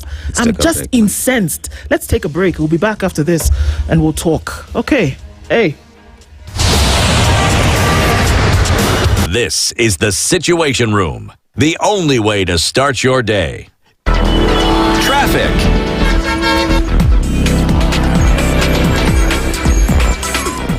It's busy in the city this morning as you come off the Thika Superhighway and get towards the Pangani Underpass. It's going to clog up for you as you get towards the CBD. On Jogoo Road, there's traffic as it goes towards Landis, and it's still a beehive of activity on Haile Selassie in and outbound towards Ngong Road. And coming in from Ngong Road is also busy as well. The southern bypass looks good as you get into the city. And on North Airport Road today, coming around the Embakasi Loop, there's traffic. It's bumper to bumper. It's getting through towards Embakasi and then out towards Cabanas on the other side. All right, we'll keep an eye on all of this and want to keep it moving. SpiceFM, KE on X, hashtag the Situation Room. As a mother, my formula is simple. Happy change, happy child. And that's the Gentle Care promise. Unstoppable play needs a diaper that stays in place. Gentle Care slip-ons are designed to move with your little explorer to make sure their dreams are as unstoppable as their days. Gentle Care diaper pants provides all-night protection. For your child's unstoppable confidence, these offer leak-proof comfort. They let your little superhero leap, laugh, and play as much as he wants. Introducing Gentle Care diaper pants. Mature, intelligent talk every morning. Spice up yourself.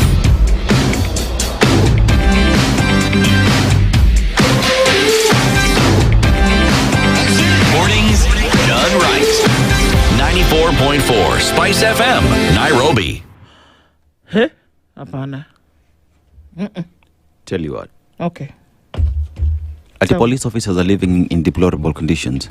so many they're other stressed Kenyans, and they're captured. and they're not killing each other, right? There is another issue that many have said that we need to go back to recruitment. I will tell you what, getting yourself to be a recruit and a police, you go through rigorous exercise that one ends up there. The training, 9 months, even if it's 1 year that they go through, by the time one is graduating, you've gone through the process and it has been determined that you are fit enough to be a police officer. So this thing we're being told that Suji, what happened where? No. My dear, Individuals. sorry, let me just I beg you, just pardon me. Uh-huh. That they go through training and you're fit enough to become a police officer. Is it not the same Kiganjo where people were going and people were receiving money? Is it not the same one where people were receiving money to take their candidates to enter into the system training? So tell me if all of them who system. Here's what I'm talking. Okay. Here's what I'm saying. By the time one is graduating as an officer, you've gone through the training. And based off that training, it's been determined that then you can go and serve the people. We'll talk about the corruption that does exist, where we see all manner of people end up there. But by the time you're coming back and you're being given an order to kill someone, you make a conscious decision simply because you've not been given a bribe of 10,000 shillings you decide to kill. That is a personal decision because over time it has been inculcated in the system.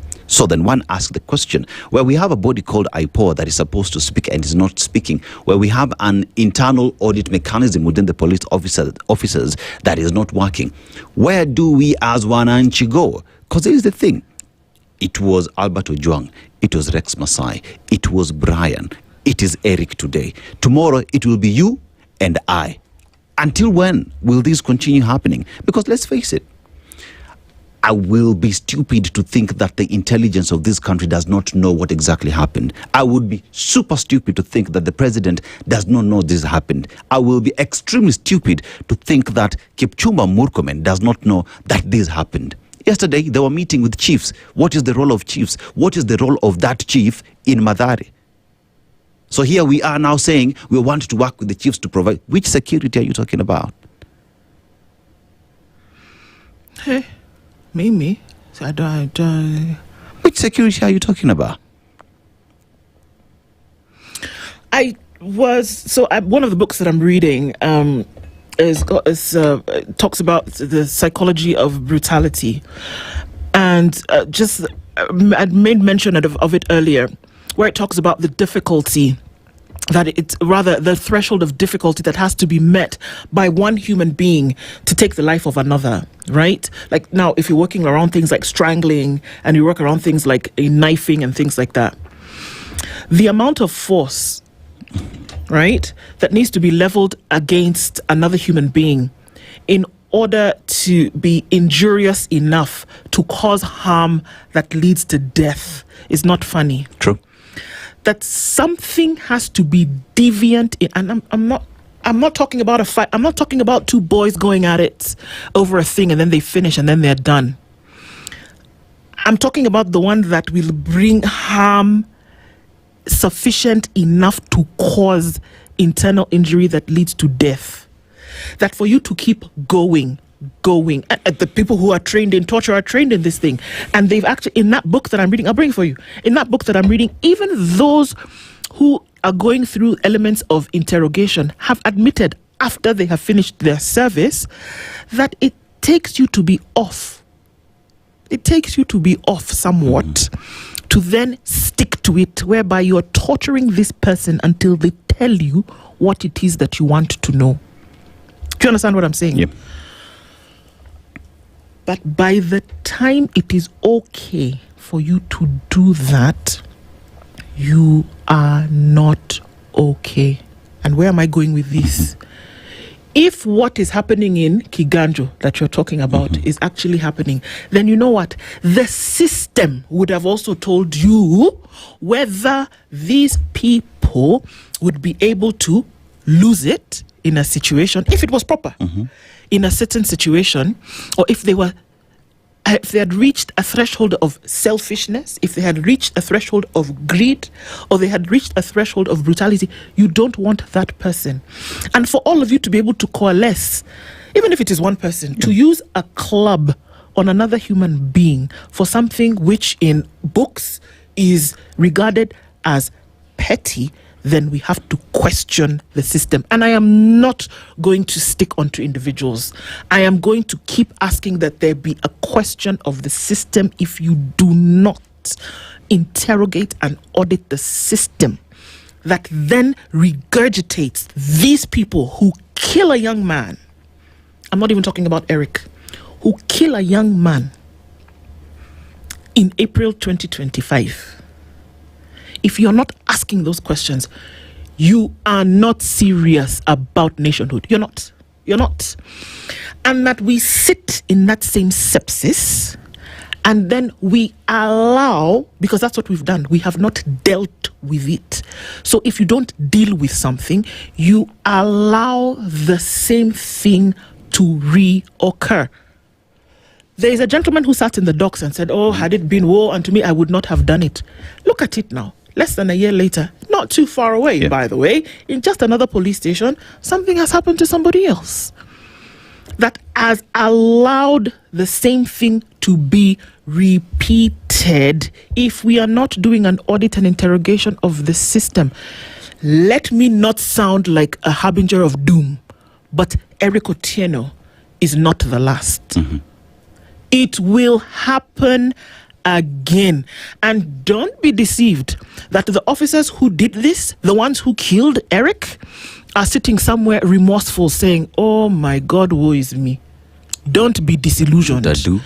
And that it will happen again. That is why we need to have the conversation.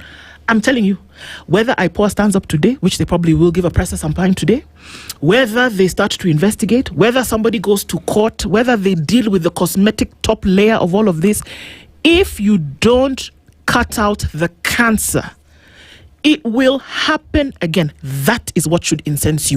If it doesn't, we have a bigger problem than Eric's death. One asks the question, Nduh. Over time, we've been told that individuals, including Imlu yesterday, that they've gone back and looked at the curriculum that the police officers use, that everything is up to good standard. What happens after that curriculum has been injected to individuals who then are headed by their seniors? Is the problem in the leadership of the police officers? Is it this curriculum that they are given? Or is it an individual who chooses just not to do what is right? I will never take away the responsibility from an individual. Remember yesterday we talked with Imlu, and Imlu told us about individual responsibility and command responsibility. I believe that the two work together. But you know what? In the instance where you are taking an iron post, club, whatever the case may be, and you are inflicting injury on another human being, in that room, it is you and your head, if it is working correctly, making the decision. You can tell me that it's disciplined and that they don't do what menene without the head, and the head must be there, the ones who've given the order, whatever. You can say no. If we don't deal with values, if we don't deal with systems, we are courting disaster. In fact, you know what we've done? We've taken disaster out on a date. We've bought it a drink. All we're waiting to do is hit a home run. That's what we're doing. So don't be surprised at what will happen now when it's coordinated across all fronts. This may be an isolated case in a police office, in a police station, and you think, maybe they got too angry. Maybe they dealt a blow, one too many. And you think it is not a symptom of something else? Hey, Jama. You know, you look at what that officer is called, Muhwana, the guy from Central. What he said, that we were told to discipline this boy, but the people that you gave the order went overboard. Far. That's my point. You get? You see? You go to this story and 10,000 bob has not been paid. So you resort to beating this boy. But Nduh, remember, every other time there is a demonstration in this country, what are you treated to? Clubs and batons. Who's wielding them? The police. If that is how police officers are trained to deal with individuals, then don't get surprised that that is exactly what they met on individuals whenever they are in custody. And this nonsense of police officers live in deplorable conditions and whatever has to stop, because it is not reason enough. It is not any reason to give anyone the right to wield weapon and to kill an innocent boy simply because they did not have 10,000 bob. Listen to this. And my friend is going to kill me. But anyway, allow me to play devil's advocate. The young chap could have been disciplined by fellow inmates. If cops had been known to lend their guns to criminals, they could have lent their batons to inmates. As just like you said, Mukwana admitted that this is what they did. What they didn't expect was that for it to go overboard. Yes. This is more than likely the official story that the police will use. He was beaten by fellow inmates, and we don't know how. Second theory, the young man in question could have been preparing to commit a crime, which interestingly enough, the police have already told us that they were investigating preparation to commit a felony. Okay, charge him in court then. Bring him before court, arrest him and keep him safe, because guess what? You have a duty of care to keep your inmates safe. So this business of telling me that maybe other inmates are the ones who beat him up, whether they were under instruction or otherwise, you have a duty of care to keep the man safe in the police cell while you're waiting to charge him in a court of law on a business day, which is Monday. Yeah. It's your responsibility. So if something happened to him, guess what? Still on you, my friend. Now, he might have been involved in a crime in the past under the watchful eye or the behest of cops. Maybe he played them on one such previous blind eye incident and he didn't cut them in. Where's my money is the question that they're being asked. You still have a duty of care.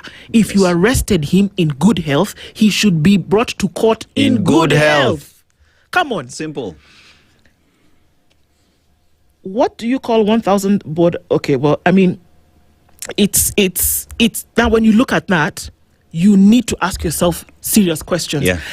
We get to the point whereby this is where the law is sacrosanct, because I don't care what you were investigating him for. Yes. I don't care what it is that he did. The law provides for both instances whereby you need to make sure that this guy is not a criminal. If that's what you're going to go through, that's why you then hold him safely so that you can present him before court, whereby then he can answer any charge that you bring should it hold water. But that he comes in alive and then he leaves dead, boss, because don't tell me that he was left alive and then when they went to hospital, no, I was a walking corpse. Yeah. Based on what you did to him. At the end of the day, whether inmates beat him or whether it was immaculate brutality, we don't know. In your police station, he should have been kept safe. Don't speak whichever language that you want to speak. Nduh, we're colleagues here. Enough times you would see a different colleague doing something wrong and you would reprimand them and tell them, hey, what you're doing is wrong. Please rectify. I ask the question, police officers among your peers, do you correct each other or tell someone they're doing something wrong? Because if that as well does not exist among the police officers, then we need to ask ourselves, what kind of people do we have as police officers? Because the first person, Nduh, when you are beating up someone using a baton to stop you is your mate. Someone has to do the right thing in that space. What kind of people do we have in these police stations? How is it possible that 5 people, none of them would stand to just say, no, what you're doing is wrong? Come on. I'm just asking. No, you're right. I'm just because asking. Nobody's going to do that. In that moment, it's your skunk over there. Okay, so you be sitting in your office and writing something and you say, oh, wanachapa mtu huko nyuma, ni sawa wacha tu waendelee ndio wamalize tuendelee na kazi ingine. That's exactly what happened. Then you also want to tell me, don't paint all the police with a bad brush. I am the number one advocate of saying not everyone is like that. Mimi, Nduh, number one advocate. However, you know what? The KWS officers who picked up Brian Odhiambo at Lake Nakuru, those ones. Yes. Bad apples. The officers in Central Police Station who were there when Albert Ojwang died Those and ones. were in the cell, those ones. The ones in Meru, Embu. Kenjokoma brothers. Exactly, Those who ones. were inside the police vehicle, those ones. The ones who killed Brian, the mask hawker, in the city, Those ones. The ones who beat up this boy in Muthaiga on Saturday, those ones. I am not saying the entire thousands of police strong service. I am saying those ones. And I am saying, oh God, I am saying that if you do not deal with those ones, you see how many times I've said those ones? Yeah. If you don't deal with those ones by sorting out the system, you know what you do? You then give people the right, by the way, to tell you that all police they see are bad. That's what you do. Yeah. You say that, guess what? Dennis Aseto, who is walking in the city minding his own business and then gets arrested, is thinking, oh my God, I may actually not come home today. You know why? Because you didn't deal with the issue. You're not dealing with those ones. One bad apple spoils the bunch. Sour. So then do you leave the apple there to continue spoiling the bunch? Or do you remove it? I keep saying that surgeons don't court cancer. They don't say, hi, cancer. How are you doing? How about you don't give us a hard time today? Cut it out. Can you just sit in the corner over there and don't disturb the rest of these healthy cells? And let's see how we can live together and hope that you will not do anything injurious to us. Hell no, you cut it out. We're dealing with a systemic issue here. And am I mad? Yes. And if you are not, that is why we still have the problem. Because if the blood of one young man continues to flow in death and we don't see that there is a problem, that is why you have an issue with who you put into positions of leadership, who will insist that a system works.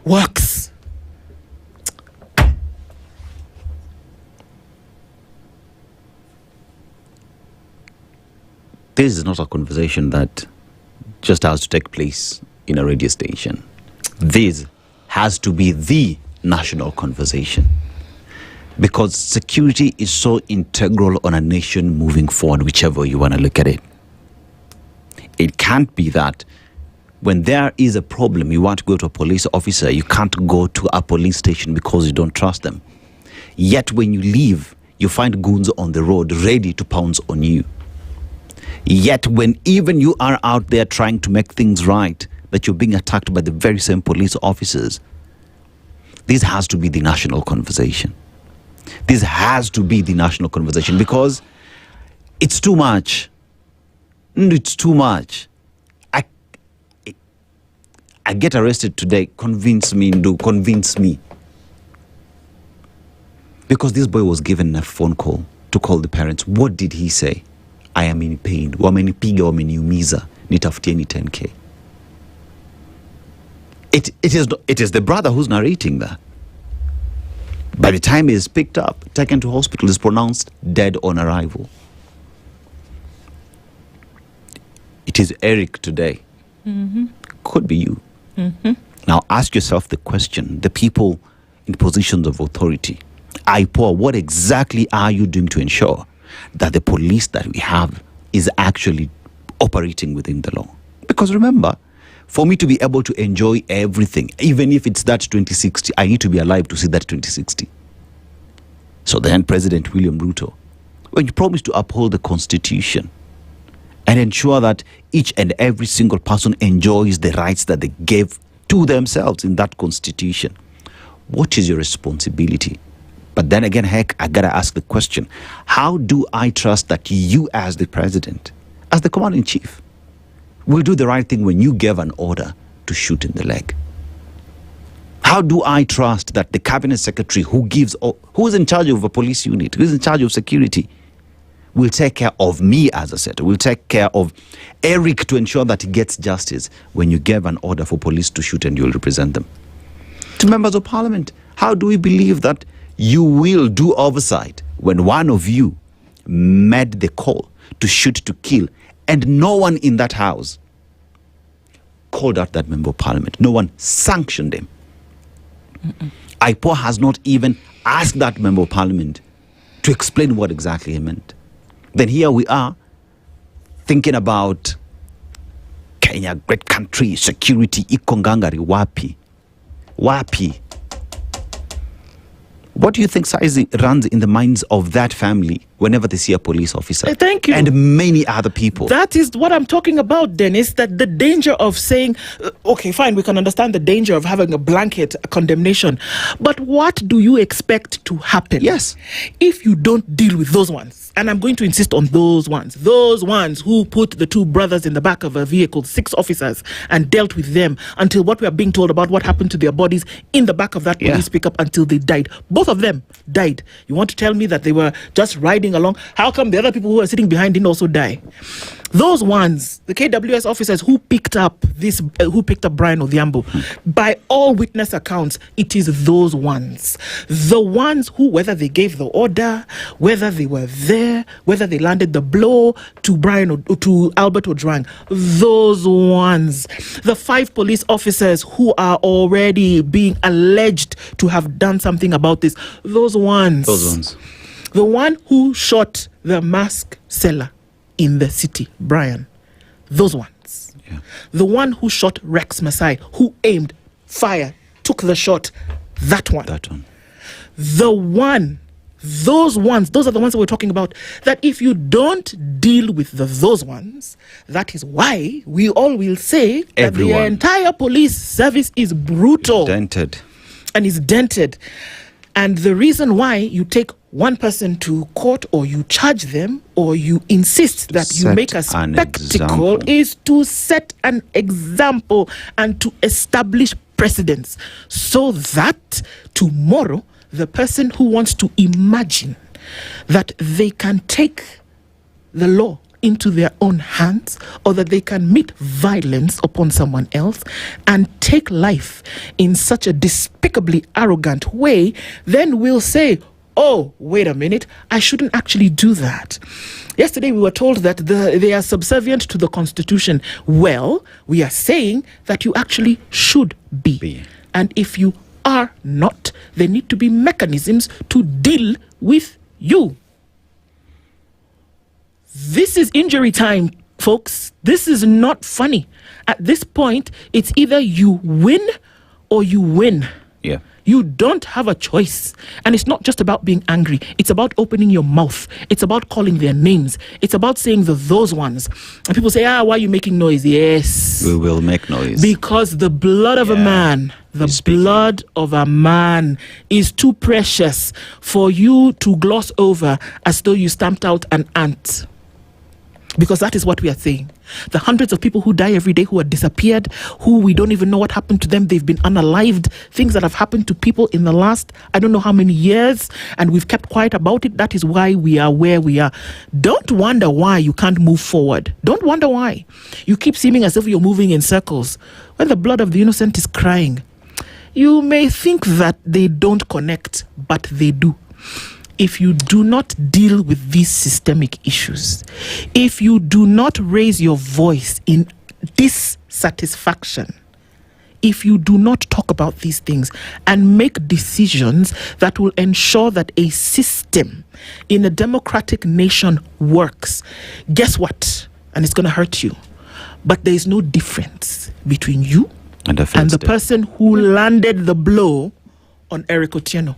No difference. If you don't want to shout, you don't want to talk about it because you're going to ruffle feathers, you may as well have been in the cell when they were doing this to him and then also have been complicit. That's how serious it is. That's how serious it is. IPOA, there is an opportunity for you guys to do right. Government of Kenya, Cabinet Secretary, you supervise, you have the authority. Do it right. Kenyans are not asking for much, Nduh. Kenyans are asking for things to be done to just even be alive. Just be alive. So now, do you just like I'm saying today, anybody who gets arrested, the first which thing police station are you taking me? First of all, let me know. Alafu tujue kama nitarudi kwangu. Yes. For God's sake, will I have to start calling my mother and father to say whether I'm going to show up alive? Because I'll tell you one thing. I no longer leave my house past 8. Why? Because a precedent was set by rogue police officers. And that is the story of many other Kenyans out here. Why? Because they do not trust the police will do the right thing. Hey, it's 8 a.m. Spice up your life. The latest news from around the world. 94.4 Spice FM.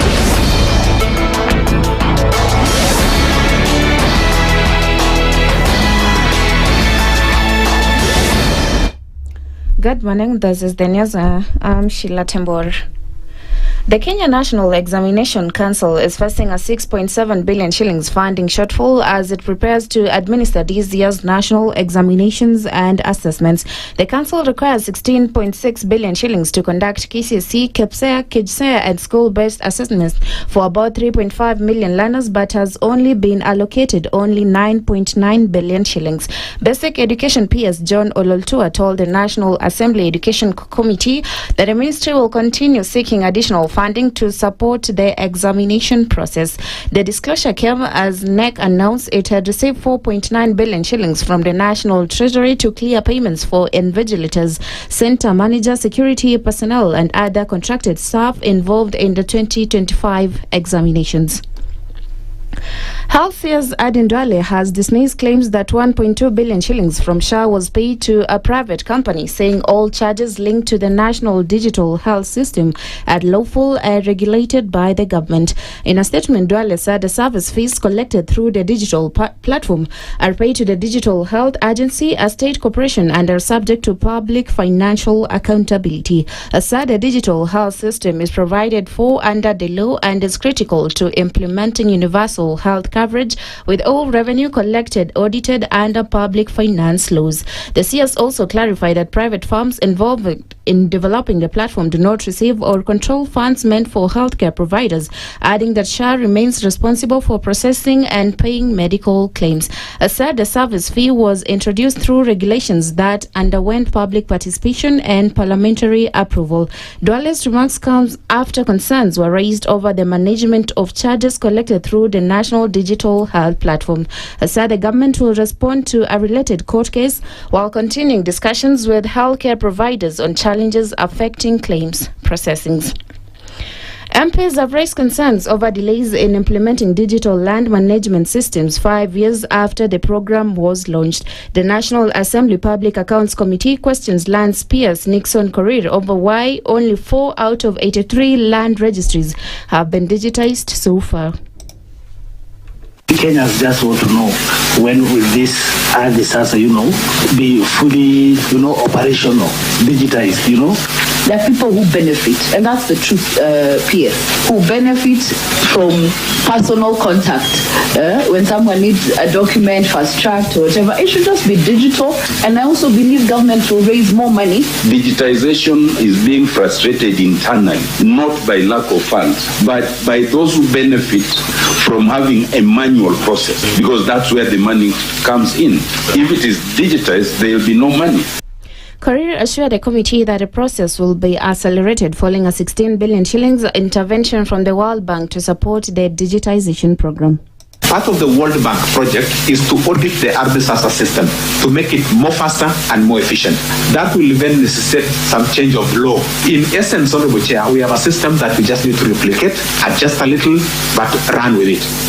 This is a very important exercise that we can give to this country, digitizing our land records. Nairobi has actually, by digitizing land records in Nairobi, we are able to identify lands with double titling that you wouldn't have identified in the manual platform. Days after former gender CS Aisha Jumwa announced her exit from the UDA party, political leaders and residents have continued visiting her home and to discuss her next political move. The latest delegation was from the Kumi town community, which met Jumwa at her Kakuyuni residence in Malindi, Kilifi County, where they discussed her political plans, including a possible bid for Kilifi governor. Na jamii ya mji wa Kumi ndani ya Kilifi County, wamekuja hapa viongozi kama mlivyowaona kutoka tabaka mbalimbali na kufanya mazungumzo na wao. Hata wao wamenipa mshauri, mimi nimechukua kufanyia kazi wakati nikifanyia kazi yale mengine ambayo nilishauriwa kufanya. The community leaders led by Luo Community Chairman Richard Olo pledged their support for Jumwa regardless of the political party or alliance she chooses to join. tumeamua safari hii tutatembea na Aisha Juma. Kwa sababu gani? Tangu serikali zote ambapo wasaichukua uongozi hujapata nafasi kabisa. Huko juu viongozi na Garoso, kina Matiang'i na Gachagua, ombi letu kwao, mama atakapopewa chama ambaye huyo atapeperusha bendera, tungeomba mama akae upande huo so that tumumpe MCA ndio watakuwa askari wake katika kaunti kama hii. Sisi Waluya wale ambao walikuwa tunakaa Kilifi tumetumika kwa miaka mingi sana, lakini leo tumefanya uamuzi kwamba tutatembea na Bajuma. Hapo clergy mabita Kilifi County, naomba kusema ya kwamba tunakuja kusema pole kwa mama na pia tutukiane message yetu. And that's the news. I'm Sheila Tembur.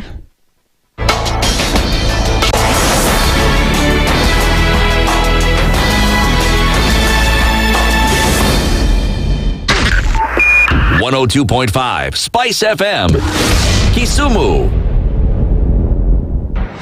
The following takes place from 6 a.m. to 10 a.m. every weekday on Spice FM. You have land, Dennis. Yeah. Okay, your own land. You use your own money to build it, and then you sell it to yourself. But we don't want foreign troops on Kenyan soil. But surely it goes a little bit deeper. This is it. If you find the tree is withering, then you call the person who is managing that tree. Come around. Yeah, Why? Tell me what is. Well, first of all, what's the problem? Yes, what is the problem there? How do we expect ourselves to move forward as a country? The Situation Room, Kenya's biggest conversation.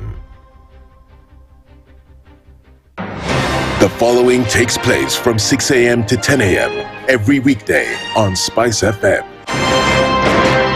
Members of parliament, they go to settle, they just promised they get given tea, mandazi, and 100,000. That's not development. External borrowing, 589 billion. Are we on the same page? What did parliament pass? If anything happened to our president today, God forbid, that man would become president. Na yeye ndio alilenga hizo stories za Shakahola. The real thing is our constitution has only one person who is accountable to us. This is the Situation Room, the only way to start your day.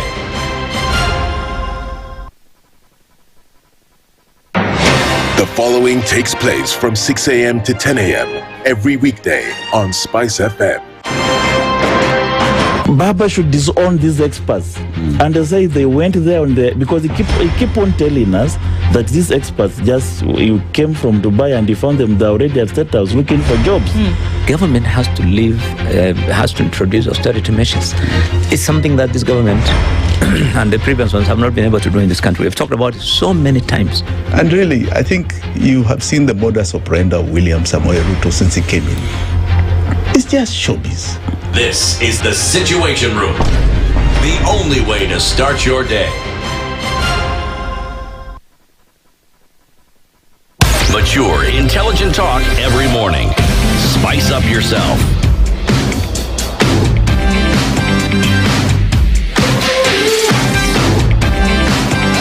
Mornings done right. 94.4 Spice FM, Nairobi. A very good morning to you. 8 minutes after 8 o'clock. And yes, it's heavy, but we'll continue to talk about it regardless. Thank you for being here in the Situation Room this morning and wherever it is around the country, the region, and the world that you're tuned in to this conversation this hour. We're going to talk and we're going to keep these conversations front and center, regardless of whether it seems as though you're being a little bit too upset or whether you should talk about it all the time. We'll talk about other things that matter. Yeah. If it matters, we'll talk about it here this morning. We're going to get into a conversation at this hour, and we're going to be looking at a number of things as concerns where we are with the country, with whether there are political alignments, national unity and politics, perspectives on bipartisan unity, whether you can have such a thing, government performance and opposition initiatives. Joining us in the studio this morning, Professor Kivuza Kibwana is a lecturer at the Daystar University School of Law and joins us this morning. Good morning, Prof. Good morning. Karibu sana. Asante. Thank you for being here this morning. Policy analyst Alenga Torres-Dirt is also here with us this morning. Good to see you, Alenga. How are you? Thank you. Karibu. Great to be here again. Karibuni sana. So let's, open up some of these things and try to get a bit of an understanding. And of course, that there are happenings over the last couple of days that we're bringing in and weaving into this conversation. But before we do, Dennis this week has taken us to Mali. When you think of Mali, think about Mansa Musa and why Mansa Musa does exist. Because of the vast wealth of resources they do have, especially gold, right? And gold in the country, many continue to say, is part of the reason why the country is unstable today, because everyone wants the gold, but they do not want to pay the market rate for that. But that notwithstanding, we see the moves that are being made by those in leadership today to try stabilize the country so that the locals can enjoy everything that comes with the resources given to them by God. But let's go to the proverb. Indecision is like a stepchild. If he doesn't wash his hands, he is called dirty.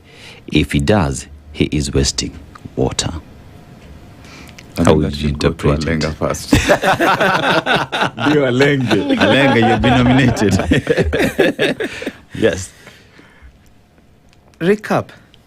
Indecision is like the stepchild. If he doesn't wash his hands, he is called dirty. If he does, he is wasting water.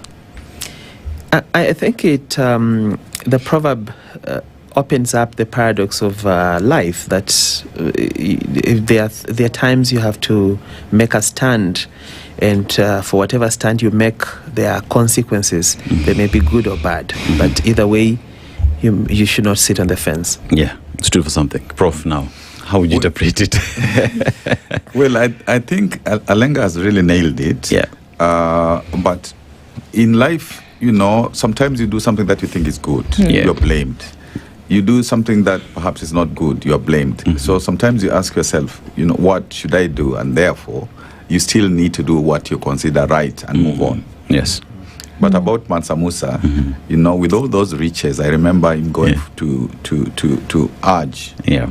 And he carried so much gold. He was, distributing all over the world. And up to now, he's like the richest African leader. But was very generous and drove his country very well. Very well. Yeah. He actually, even when we talk about Timbuktu and how he changed that to be a center of religious education. Just think about how he was thinking at the time. Yes. Okay. It's very interesting that we talk about riches that are being given out, but then how he then got those riches is very interesting as well, if you follow that story. And if we're able to make the connection with what's happening around the African continent today. But then we're zeroing into Kenya, and things have happened over the last couple of days. And when we talk about development of the country, government leadership, and what is happening, are we able today, and we'll start with you, Prof, to look beyond an election as to the development agenda we're seeing taking the day? Can we separate the general election that's coming in 2027 from the things that we see happening, whereby 2060 is now the new target, or that community elders make it to State House and certain promises are being made in terms of what's going to be given to them? We have to do a split screen and see that happening, where on this other side we see health workers who are on strike, and essentially that has paralyzed medical operations in public facilities. Can we divorce this agenda from the election in 2027? Well, I think, unfortunately, in our country, it looks like leaders believe politics, or how they play politics, that is the development. Because even after 2027, and God forbid that there will be, conflict, the politicians begin immediately to campaign for the next election. And this is what has happened, most of the time in our country. And as a consequence, there is no focus on what were you wanting to come into the position to do. So that is one, negative culture that we have to debunk, so that people know you say what you think you're going to do, what's your manifesto, what's your agenda, what's your vision. And when you come into power, even before you come into power, like now, if you ask a lot of these political players, they may not exactly tell you what their agenda is. And you're supposed to actually think through, what it is, try to socialize it with the people, And therefore, when you are elected, spot on, you begin to implement. But in our situation, the focus is how do you get power? How do you maintain power? And it's incidental, most of the times, what really you will do with the people to secure, their development. Like now, there isn't much one can say has been done regarding young people, 75% of the population. And now it's only 1 year away to the next election. So I think we have to deal with this malaise of people are forever campaigning for power and not really asking, what is this power for? I mean, Alenga, right now we're being treated to Vision 2060. It's cool. But I personally look at Vision 2027. And why is that important to me? Because through Vision 2027 then, there was a manifesto that was given to the people of Kenya, which then was the vision of the government, the vision of the political class on what it is they wanted to achieve within that 5-year term, right? And with that then, if we pause as Kenyans and ask within the vision that all the 290 members of parliament, including president, senators, governors, and the promises they gave to the people, are we at a position where we're saying anything has been achieved, nothing has been achieved, that when we now embark on Vision 2060, it makes sense? Does it make sense to Kenyans today that 2060 is being announced, yet 2027 is still kind of foggy? I think for me, what is imperative is trying to contextualize what it takes to build a nation. And when we are looking at what it takes to build a nation, then time becomes a very key component. How long does it take to build a nation to bring it to where you actually want it to be? About 63 years after independence, there is still a lot we are grappling with. We are still grappling with diseases. We're still grappling with educational inequalities, poor sanitation, the poverty levels that we cannot be able to catch up with. So putting that into context, is it something that we can say we can fix in 5 years, we can fix in 3 years, we can fix in 2 years? Absolutely not. It takes a whole journey. But then, when we are looking at the Vision 2060, then we must reference it to Vision 2030. What were the imperatives of Vision 2030, and where are we at up to that point? So for me, I think it's important to consider another Vision 2060, because the issues that existed in while we were drawing Vision 2030 in 2018, in the year 2008. Are very, very different. At that time, we did not have issues like the exponential growth of the internet, things like AI, scientific innovations. And right now, we are at a time where we're trying to compete with the entire world. And these are the issues these are the emerging issues. So how do we remap ourselves onto these emerging issues? And then now we can enter a different space where our competitive advantage will be perhaps how we adopt technology, like compared to other nations, other than our own individual pursuits as a country. So therefore, I see a conflict between where the world is, and as Kenya is playing catch-up game, where are we? And then when you bring it down to our own nuances, our local nuances, how do they fit in the international market? How do our domestic politics fit in the international market? Because today we are entering a space where you cannot afford to enter with tribalism. You cannot afford to enter with hate for one another. You cannot afford to enter with sloganeering. So it's a deeper conversation. And for me, I would like us to slough it off the garment of 2027 so that we see clearly. Is it about a certain president? Is it about the leadership of the country? Or is it about the Kenyan people? So where do we want to be as a Kenyan people?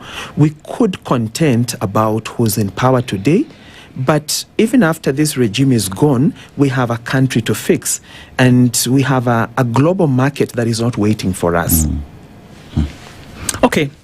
Now, so there seems to be like so many moving parts to put into a vehicle, but unfortunately, it's not one vehicle. It seems to be different moving parts of different vehicles all at the same time, and we're trying to get somewhere.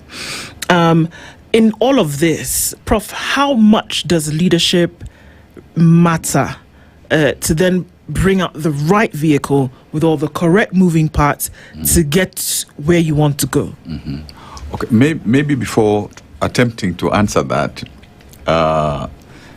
just to say one thought, before coming to Vision 2060 or 2063, I don't know why it wasn't 2063, because that's the African agenda date.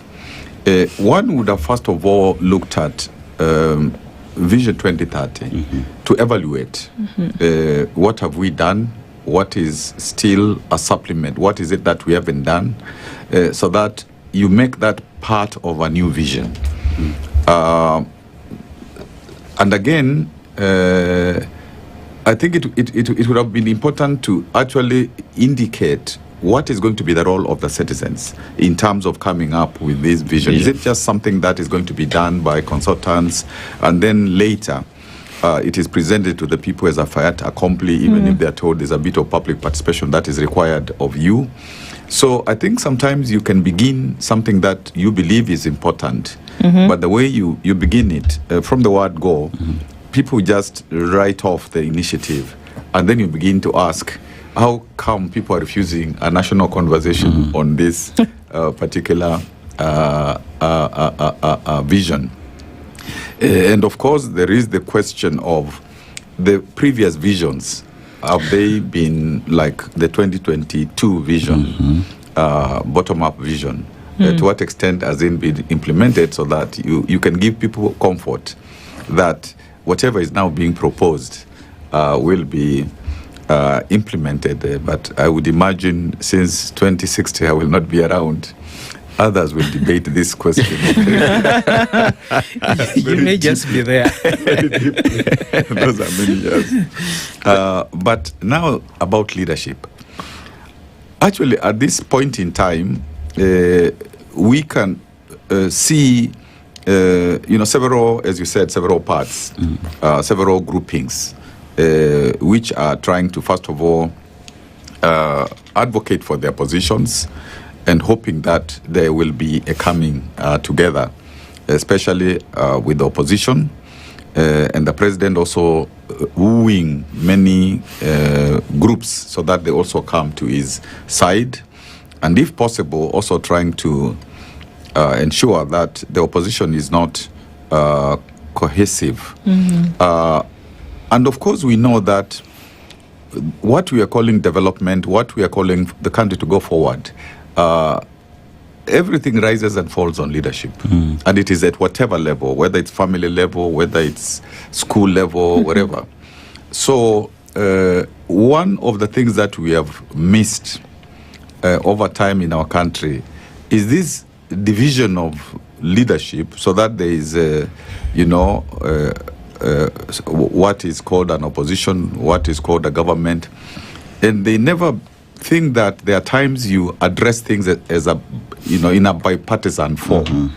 Actually, the people who try to do that are the governors, because even when they're elected from different parties, particularly at the beginning, they would see issues that required their common attention, whatever political party you're coming from. And that culture, with time, was a bit lost when political parties began to rein in their governors and tell them that you must toe the political line. But I am thinking that as we go forward, it is necessary for, even as people are competing for positions and so on, we must always find some common ground to be able to say there are times we are going to talk about the nation that is called Kenya, without necessarily just pursuing our political ambitions. Because if you don't create that space, then it means that when you have conflict, you have to ask for an answer you have to ask for, outsiders to come Yes, and to help come in. you. Yeah. And if people don't believe even the religious sector can be a broker, if they don't believe, anybody, business people, civil society or whoever, then it means that when you have an issue, then the country breaks down. And so one is looking at particularly the leadership that is emerging from the opposition, and asking, are they going to be together? And even if they are going to be together to promote what agenda? Because again, the young people are waiting to see who is going to stand up for them with an agenda that addresses the issues. And it's not just the young people, all Kenyans. So I can say that as of now, one can see a leadership deficit, but that does not mean that it will not rise to the occasion. We are waiting to see how it arises to the occasion. Yeah. And with that, you've mentioned something on bipartisan conversations or unity that needs to happen, whether it's in the leadership class. But that seems to be something that we don't see quite often in the country. Say, case in example, even when you talk about if it's a finance bill, there is no where you'd say both sides are coming together to discuss this matter without dragging anyone on the dart. When it's matters to do with security, we don't see that. It's always everyone pushing on the other or pulling on their side. But then again, Alenga, how does that affect nation building and moving together as a country when you look at the example that is being set at that macro level where everyone is divided, say wananchi wako pamoja, but if that is the example that is set, how does that affect the nation in moving forward together? Well, one thing we really have to work on is depoliticizing every conversation in this country, because every conversation starts from a political perspective and ends with a political perspective, so that we are not able to see clearly that what are things that generally must be developed for the sake of the country, and what are things that now we need to take positions depending on what side of the divide that we will support. Take, for instance, if you're going to build a road in the year 2026 and there is an election in 2027, what makes it a bad road because it was built 12 months to the election? It doesn't make it a bad road. There is no wrong time to make the right decision. And so I think this conversation has to start from the leadership of the country, and leadership means the people that we elect into offices. Are they giving us the correct trajectory, or are they sparking the right conversations? But we cannot forget a very key component of democratic processes all over the world, and that is the media. What type of conversations does the media incentivize us to participate in? Because media sets the conversations, it frames issues. So what type of issues are we going to perpetually frame so that the citizens can look at them? Do we oppose everything just for the sake of opposing, or can we grow from our mistakes? Because I picture a country where if the healthcare system is not working, then we ask ourselves, this is SHA that we have. What are we getting right about SHA, and what are we getting wrong about SHA, and how can we bridge this gap? And then we work from there. But also, it takes the initiative from government to be willing to accept that we may not get it right all the time. But you see, we have a situation where government believes it's right all the time, and the citizens believe government is doing the wrong thing all the time.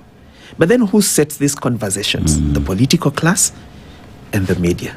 So if these two components now start unpacking things in a clear manner, so that we break them down to simple, nuanced narratives that Mama Mboga can chip in and have their contribution, the border guy can chip in and have their contribution. That's how a nation is built. But a nation is not built by scattered opinions. So that if I am, and now there's also another issue that comes in. We could have a political divide that constantly opposes what government does. And then maybe something happens and there's a working relationship with the government, and suddenly everything becomes right. It's called broad-based. It's called broad-based. So that's what leaves the common mwananchi asking. This guy was saying this is bad. At what point did it turn right? So, do we include mwananchi in these conversations and in our Damascus moment so that they also buy into that conversation and we all flow together?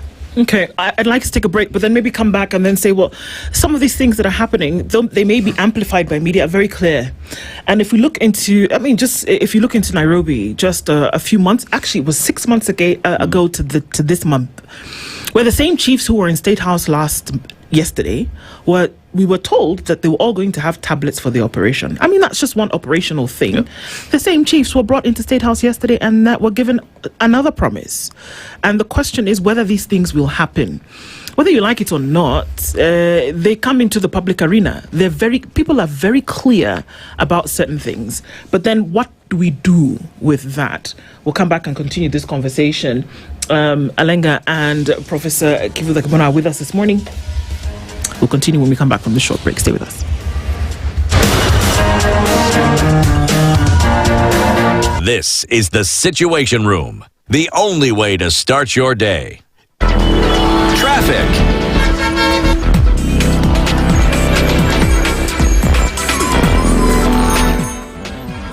All right, so traffic still continues in most parts of the city this morning. It's busy coming off of Outer Ring. North Airport Road has some traffic as well, as usually is the case, and some of that is going to spill over towards Cabanas. And on Mombasa Road, as you find your way towards the Nyayo Stadium, roundabout has also slowed down a little bit as you then got onto Haile Selassie through from Uhu Highway. So we also see that traffic that started really early on Haile Selassie coming in from Gong Road, and that touches on Landys Road a little bit, and that coming through Jago Road, still busy there. And as you come off of Thika Super Highway, Wangari Maathai Way has some traffic, and it's busy as you then get towards the Globe Cinema roundabout coming in from Muranga Road. So we're in traffic hour. We'll play it by ear. All right, let's talk SpiceFM KE on X, hashtag the Situation Room.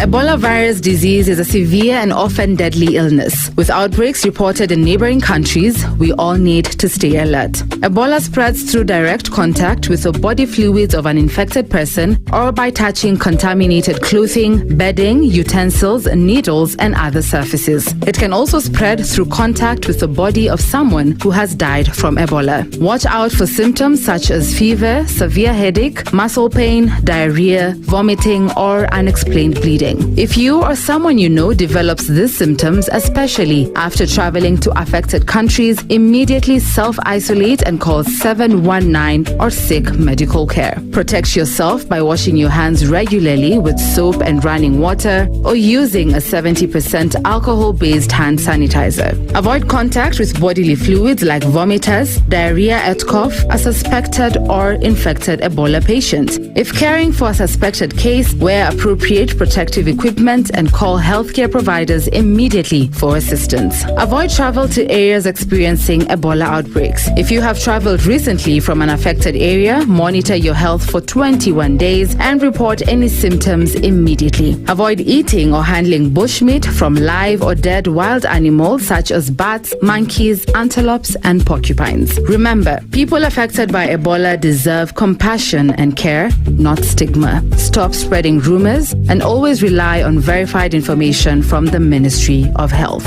For more information, dial *719#, call 719, chat with Jali on WhatsApp at 0700-719-719 or visit www.health.go.ke. Stay informed, stay safe. Together, we can stop Ebola. This message is brought to you from the Ministry of Health, KNPHI, and partners.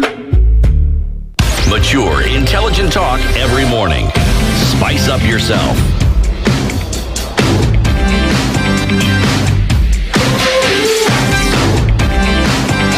Mornings done right. 94.4 Spice FM, Nairobi. our continuing conversation this morning is looking around, this development agenda and whether there is the need for unification and opposition. It seems as though that already seems to be taking a bit of a blow, whether there will be a unified opposition. And the argument that has been given so far is that in order to remove what is seen in some quarters as the problem, that you need to be unified in order to do that. But does it matter then what happens after? I mean, very clearly, the president has said, well, you people say that I need to get out of here, but you've not told me what the solution is to all of this. And they, on the other side, are saying, we just need you to get out first, and then we can deal with the damage. Yeah. Is that a good enough plan? Part of what is frustrating, like to a student of constitutional law and constitutional politics and constitutional history, is the senior people in leadership today, at some point or the other, they have worked together. So if they have worked together from Moi days, then and once in a while they're in the same government. So when they come and they divide themselves in very clear terms, then again one must wonder, and this is a point which was made before, that they can be criticizing, then the following day they're invited into government or they invite themselves into government, and then, whatever they were saying was not right is now right. So it's only that the citizens have not been able to understand, because of lack of civic education, because of promotion of tribalism, tribal politics, they have not been able to understand that they're being played. And they're being played, big time. So even as I would imagine if I was the president of Kenya and everything that I do, I'm told it's no good. There is no single day that even some small thing, people will say, well, we think that was right. That must be a good thing, and it also means that even if another government comes in, it will be the same game. They will be told, there is nothing that you're doing, and you confuse citizens. And I'm not saying that there are many things that are being done which are right as such, but I think there is more maturity required, political maturity required, and that is what happens in what are called mature democracies.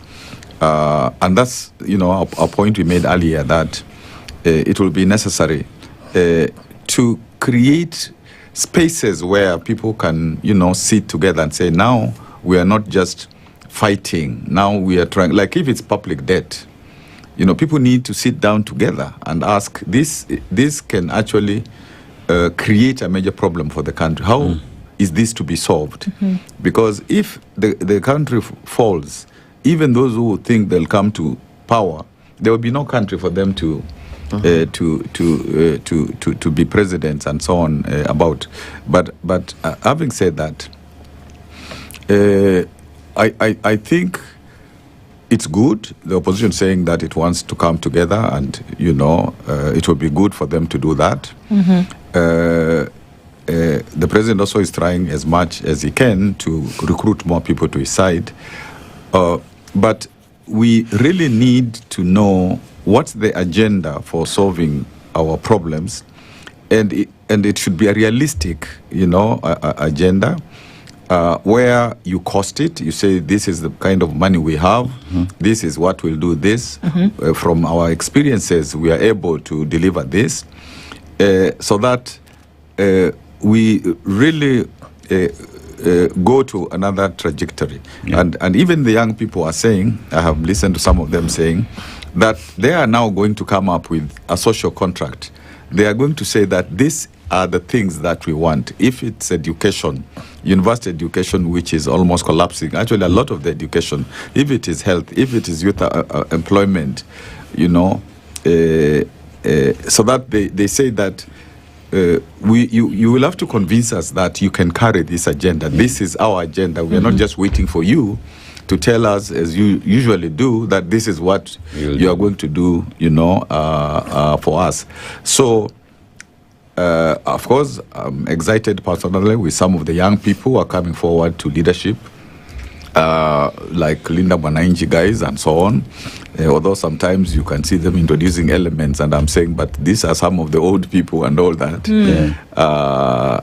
I would personally, just want to be able to advise to, not to, my time was in the 90s, and like with Orengo and our Moite and all those guys. So I think the country needs a pause, so that even as people come together, they first of all respect each other, not this abuse of left and right.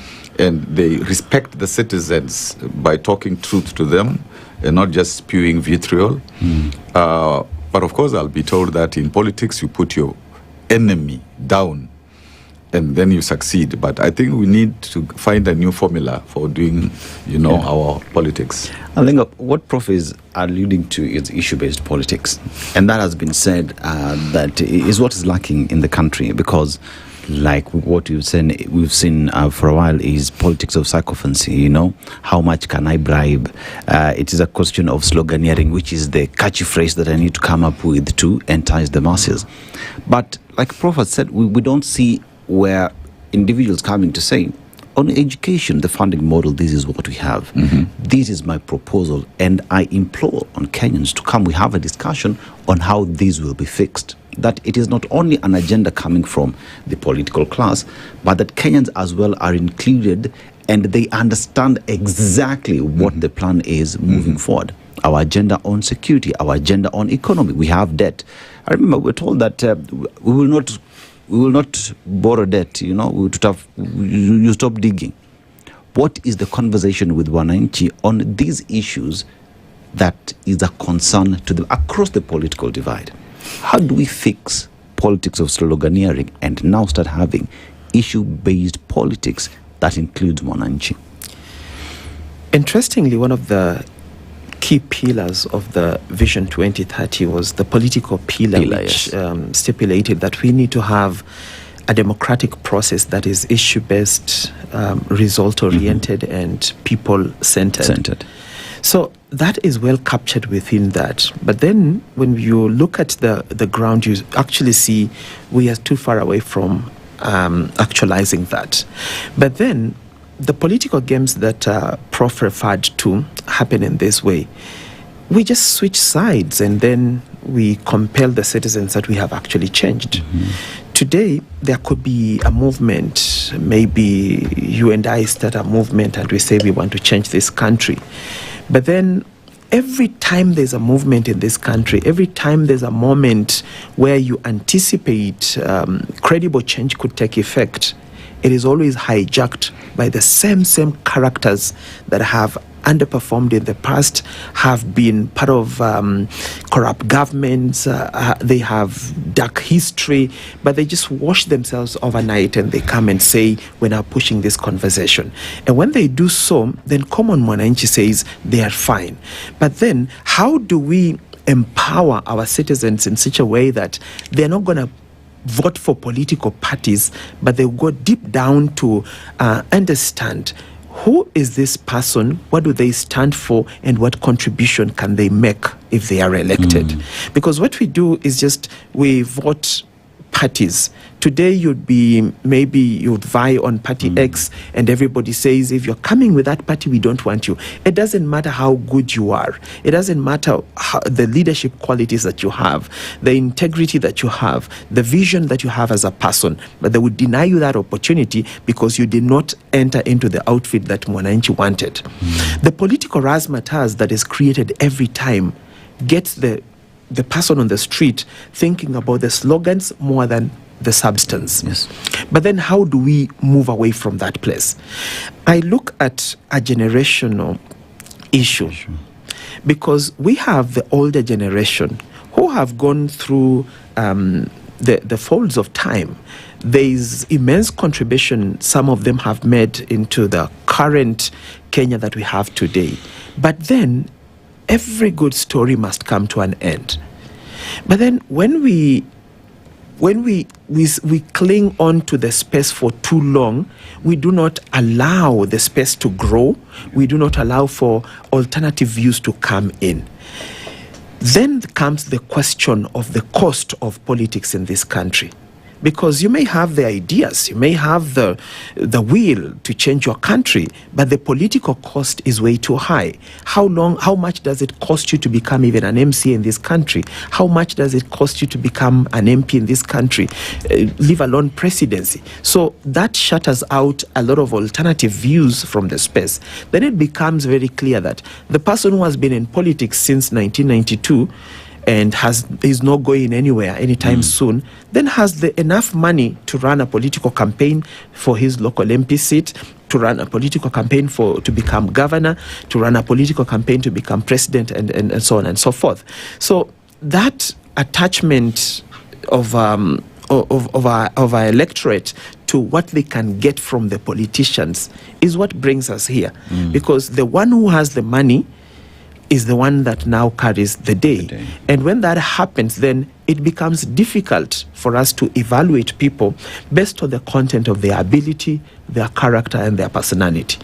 But then, this space we are in today, I think the people that can help us come out of here, this may be people of my generation, the millennials, the Gen Zs were right behind us, and maybe the generation that is coming forth. But still, you find they line up behind some old character, and they push that one because he's the one who can pay the bloggers to blow the trumpet for him. He's the one who can dress up people in party attires. He's the one who can fund party activities and therefore gets recognized by the party more than these younger people.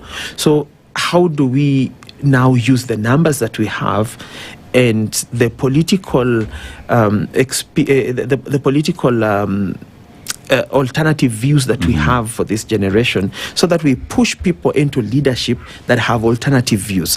When we push people into leadership that have alternative views, it doesn't matter who's the president, because this majority that now understands how governance works, understands the issues of younger people, the issues of unemployment, the issues of lack of education, or a very costly education that denies opportunity to so many young people, then these people are going to help the presidency to achieve this. But as long as we line the parliament, the county assemblies, the Senate with very old people that cannot really, walk away from our past way of doing things, then it becomes difficult to convince these people that there is lack. There's a population that is accumulating degrees and going nowhere with those degrees. They don't understand, because in the 80s and the 70s, you only needed to persevere through the school system and it would reward you. Today, it's different. So who understands that better than the people that have grown through the same challenges? Do we have any business, though, wanting to... aspiration, I believe, is good, and I think it is necessary for any developing nation, and that you then put, the boots on the ground for that aspiration to become a reality, and that you should want to grow. But can you do that at the behest of the basics that haven't been taken care of? I mean, we're here and we're talking about health workers on strike, for example, and that a lot of operations in medical facilities, in public medical facilities across the country, have been paralyzed and will continue so until a basic agreement is met. And that we wake up on Monday morning to news of another gentleman who's been killed, beaten to within an inch of his life in police custody. So we talk again about the security of Kenyans. We talk about the health of Kenyans.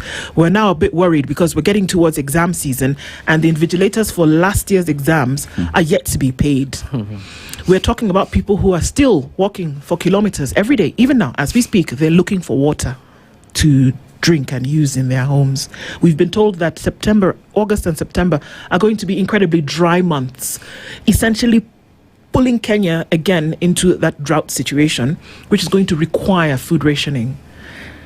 I can go on, and it looks as though we're pointing out the bad things. But the point of this is to ask, can you aspire to sit at the first world table when your legs are not working?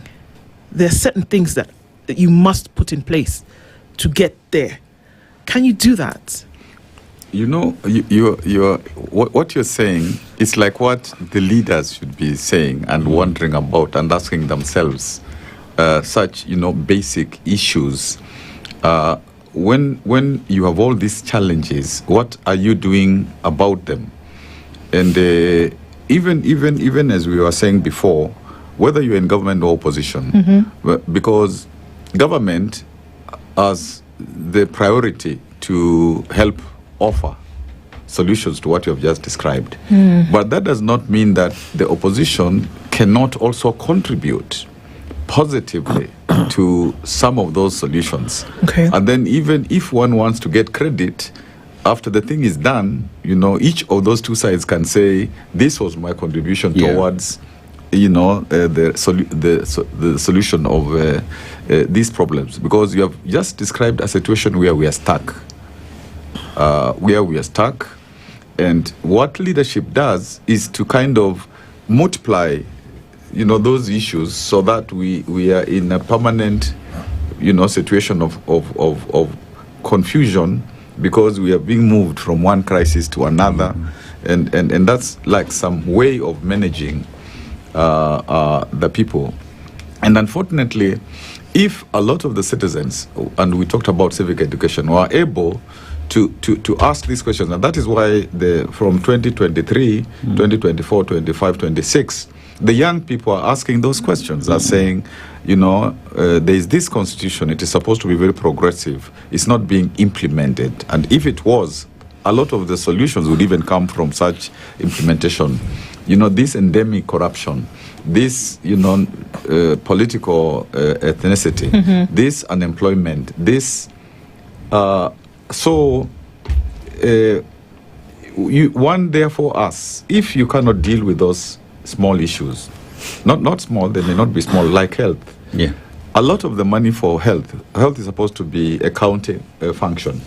A lot of the money is left at the national level. Right. At is it Afia House? Sometimes they call it Mafia House and so on. A lot of money is left there. So if a lot of money is left there and you are telling these poor governors, deliver health, how will they do that? If we begin it is infected, it's sick with corruption. If we do those kinds of things. So a time is reached. My colleague talked about every good story must come to an end, so that if you have been there, from the 90s, even 80s, you were in politics. When do you realize that, if you haven't grown other people so that they can succeed you, therefore it means that you have not even been doing good enough, political work. And you don't hear a lot of that. Actually, we must give credit to the late Raila, Odinga, because like now, people that he groomed, some of them are in broad-based, supporting the president. Others are in Linda Mwananchi. So at least you can say there was some grooming. Diversity of talent. He was trying to do. So in all those aspects, if people were sitting together and saying our country is facing a major issue, therefore we must think together. This is not just government and opposition. This is, and let's ask these young people, what solutions do you have? Let's ask other sectors, what are the solutions? And therefore, we can sit pretty and wait for 2027. People do not agree about who has won. And again, we have 2007.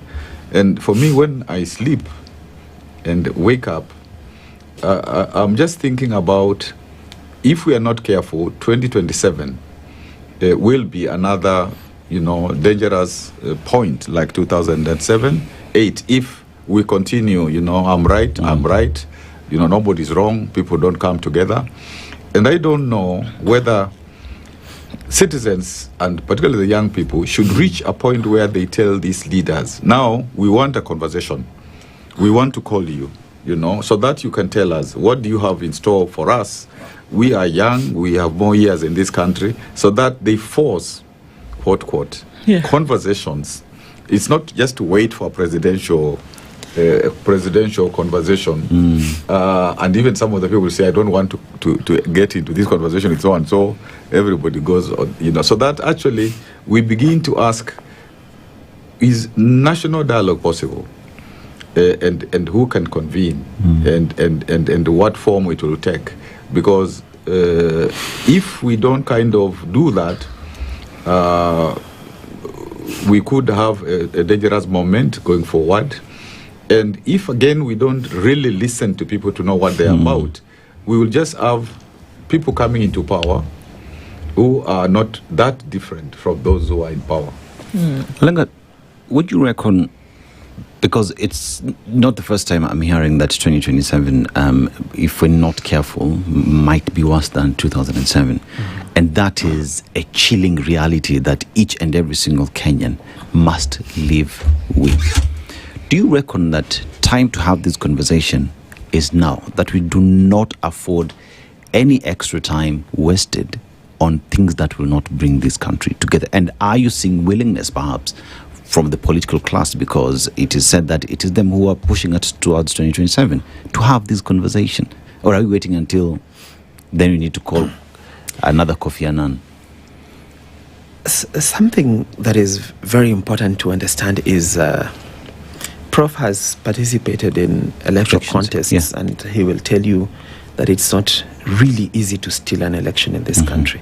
However, we need to give that kind of picture to the citizens by making our systems more transparent and more accountable, so that there is not a moment where someone thinks something wrong could have happened here.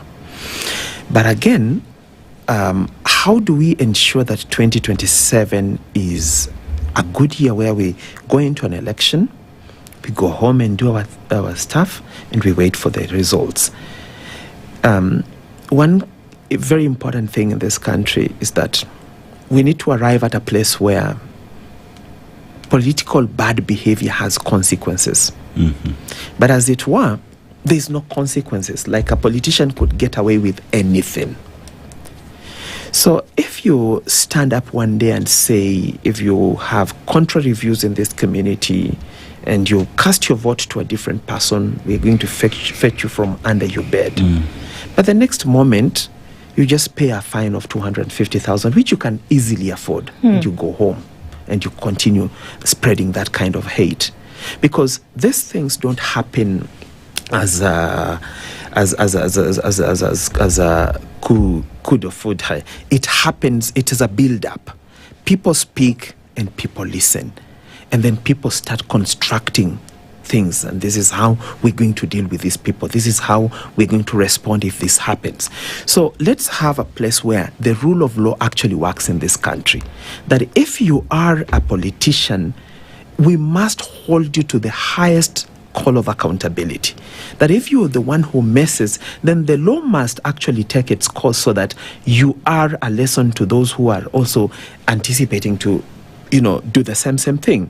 But we cannot show and demonstrate to our generations that politicians are above the law. If somebody somewhere pays for what they have spoken, including striking them off the IEBC list that they cannot vie for an election because they have offended this particular election regulations, and they sit back. I mean, it doesn't take more than 5 people to be done so that the other guys can get back into order. We cannot have a country where politicians will want us to kill each other, but they know very well they have sufficient air transport to fly away from this country. Their children study from abroad, but we are the same people, the same neighbors that are going to, harm one another. And these are the same neighbors that respond to you in the middle of the night when you have a problem. So that kind of political accountability and legal accountability must not just be mentioned, but it must be followed. Even our court systems, Why do they entertain this? Because tell me why a politician does something, then he goes and gets anticipatory bail and gets orders against their arrest. I mean, if a normal chicken thief in the village is apprehended the same day, if he's not lucky, he might be killed by the people. But then the politician can do anything to whatever length and breadth, but they will not be accounted for. We must start by calling for that. And I think before the election of 2027, just like we had this, I think it was on Monday, we had a joint meeting between the NCIC, the DCI, whatever, talking about how they're going to fix this issue of hate speech and hate mongering. So then we must also have the political parties coming together and the IEBC and the Register of Political Parties, that even if your political party, the member of your political party does that, then you are penalized as a party. So then it fixes our lack of hygiene in our politics. And these are the conversations that we must have. Time doesn't allow us to go further than this at this point, but that we can be rest assured that these are the things that we will bring up as much as we can. Professor Kivuda Kibwana, as well as Torres Sturt Alenga, thank you very much for joining us both on this conversation this morning. Thank you. Asante. They do continue. Good morning at 9 a.m.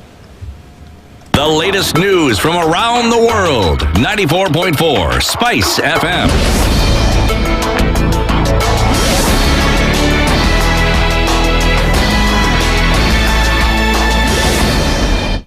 Good morning, this is Daniela. I'm Sheila Timbur. More than 400 learners have been taken to court in the past 4 months over school fires and unrest that have led to loss of lives and destruction of property worth millions of shillings.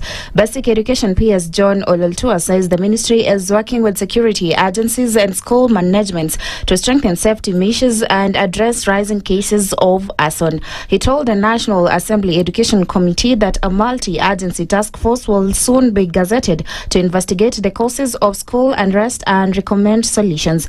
Data from the ministry shows that Nyanza, Eastern and Rift Valley regions accounted for 328 learners, representing about 71% of those processed.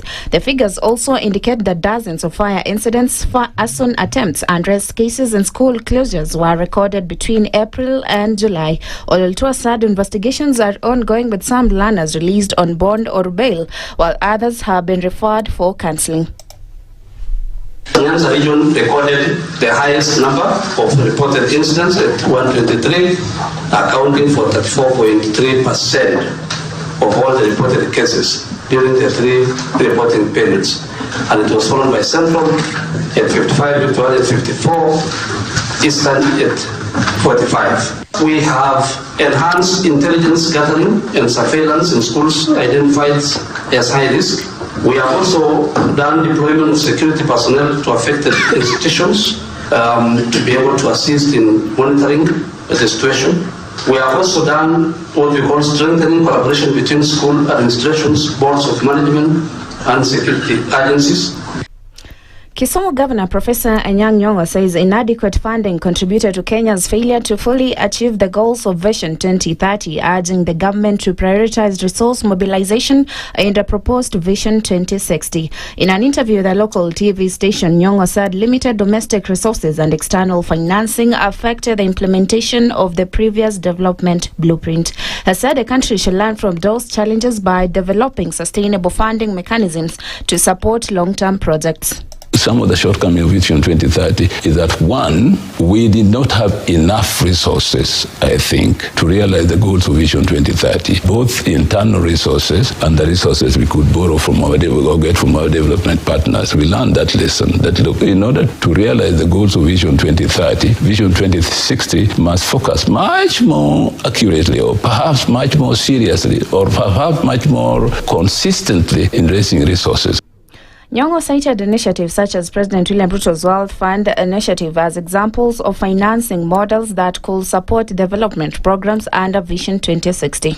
Now, I give you the example which the president himself has come up, this sovereign wealth fund. You see, it was never thought of before, but it's a kind of wealth fund that can help people prove themselves by getting money and investing them in a project that is developmental. So I would say that such kind of initiatives are very important. We should have more of them in implementing Vision 2060, as much as we also had that experience in implementing Vision 2030. President Ruto has described Vision 2060 as Kenya's next long-term development roadmap aimed at building on Vision 2030 and transforming the country into a competitive and sustainable economy. The president appointed an advisory team led by Professor Hiroyuki Hino and Anyang' Nyong'o to guide national consultations on the new blueprint. And that's the news. I'm Sheila Tembor.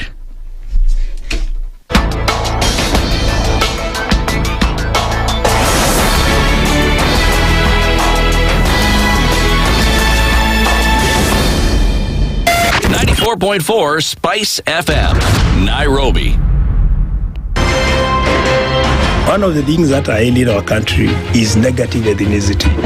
You find you as a state officer, instead of thinking as a Kenyan, you think like a tribal person. Let me tell you something. The biggest problem we have had in this country is a leadership deficit. There is nothing that you are going to do in the process of change if you are not a risk taker. So you really have to pursue your vision to a logical conclusion and even be ready to step on people's toes. When it comes to the economy, you can run away with it. They say statistics are like bikinis. They reveal a lot, but they conceal the vitals. And so government people would throw statistics at you and tell you they're revealing a lot of information to you, but it's really concealing the real vitals. We need to get out of that, because when we want to grow our democracy, one basic thing that really requires to be understood by the political class, by all of us, is institutions are critical. This is the Situation Room, the only way to start your day. The following takes place from 6 a.m. to 10 a.m. every weekday on Spice FM. If we just gloss over issues and hope that time heals, then we might find that in generations to come, we might be back at the same situation. And the whole thing is born of stolen elections. Spice. When it comes to the decisions you make, you must be independent. There's no way you can allow one institution to dictate to you how you're going to conduct your operations, how you're going to decide cases. It's a no. When you weaken the institution to the point where they cannot take action, then you realize that politicians have to come up and now start dealing with the issues. That conversation has to die. Our politicians do not like the hard stuff. We must insist on the path of doing things right, whether popular or unpopular. Money changes hands. That is a fact. If you have political goodwill at the highest top, like in Rwanda, then corruption will be an issue of the past. If you don't have political goodwill at the top, we will pass laws, we will amend laws, we will continue passing laws and re-amending laws, and nothing will happen. This is the Situation Room, the only way to start your day. The following takes place from 6 a.m. to 10 a.m. every weekday on Spice FM. You have land, Dennis. Okay, your own land. You use your own money to build it, and then you sell it to yourself. But we don't want foreign troops on Kenyan soil. But surely it goes a little bit deeper. This is it. If you find the tree is withering, then you call the person who is managing that tree. Come around. Why? Tell me what is first of all, what's the problem? Yes, what is the problem there? How do we expect ourselves to move forward as a country? The Situation Room, Kenya's biggest conversation. Mature, intelligent talk every morning. Spice up yourself.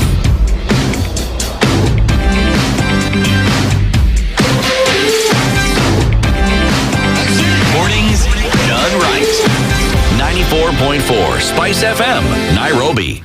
And our conversations continue this morning at 8 minutes after 9 o'clock on this 5th day of August and into the final conversation for this morning. We're going to be looking into insurance. A kind of it is marine insurance. Yep. And I'm actually interested in knowing what, all this is about and how you can actually get into it. And there have been a number of difficult conversations that we've had this morning, but that to say that we will not continue having those, then I think is to be foolhardy. Hardy. So we continue with the conversations as we have them. And so we get into our final one for this hour, whereby, like I said, we'll be looking into marine insurance. And joining us in the studio in the hot seat of the Situation Room this morning is Dennis Karanja. He's the General Manager, Regional Business at the Liaison Group. Good morning to you, Dennis. Good morning to you. How are you doing? Very fine. Karibu sana. And thank you for joining us in the hot seat of the Situation Room this morning. Marine insurance is what we're talking about, and I guess you'll let us know into all of this and what it means. But before we do that, as you may know, Dennis takes us around the African continent every week. We come from a different country every week, and he shares the proverbs. We'd love to get your interpretation of this one from the country that he's in. Yes. Okay. Today we're in Mali. Beautiful country. And you think about Mali, the vast resources. So you talk about the gold that they do have and how that is helping push the economy. There is also a UNESCO World Heritage Site there where it is a mosque that is built of bricks and mud and stands out when you get there. It's just an architectural marvel in terms of the individuals at the time and how they built that just strikes you out. But let's go to the proverb that we get. Indecision is like a stepchild. If he doesn't wash his hands, he is called dirty. If he does, he is accused of wasting water. How would you interpret it? Thank you, Dennis, my namesake. Yeah, in this world, you have to be decisive. So if you do not make a decision, either way, you're wrong. If you make a decision, like today, we'll be talking about marine insurance, risk management. If you do not make a decision, then you can never be right. Yeah. Well said. If you never make a decision, I'm actually writing that down. If you never make a decision, you will never be right. Yes. Okay, well, interesting. Let's see how we get into this conversation this hour. First of all, tell us, marine insurance, who's getting marine insurance in the first place? We start there and then we can get into what it's all about. Right, thank you. So marine insurance, the person who should be getting marine insurance is anyone who is doing importation into the country. So you know, no country is self-sufficient. You have to do a lot of importation. So for you to be able to bring goods in Kenya, marine insurance has been localized such that you need to get an insurance company in Kenya to give you a marine certificate. And that certificate will be used for clearance. So it is anyone doing importation for goods coming into the country. Yeah. Okay. Now, so these are large companies, small companies. Who exactly are we talking about here? All right.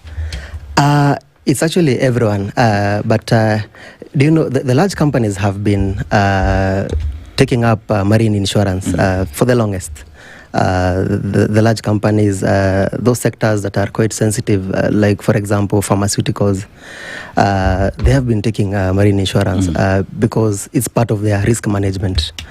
If you are a CEO of a company that is doing importation, how would you explain to your shareholders that you lost a consignment of 100 million, for example?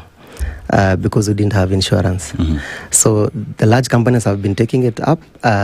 The smaller ones and the individuals, they have been taking insurance on case-by-case basis.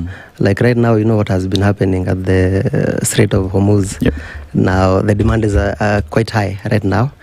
But now, with the new reforms in the marine cargo insurance sector, now everyone will be required to take up insurance so that we can build our resilience as a nation. Everyone. So let me assume, for example, when you say everyone who's into the import business, say I'm a one-timer importing, say, a television just for my house from China, right? So is that as well, like even for those who are importing small things, can they as well take this insurance, or is it just meant for bulk importers of goods into the country, or anyone, even if you're buying, say, a phone that is coming by ship?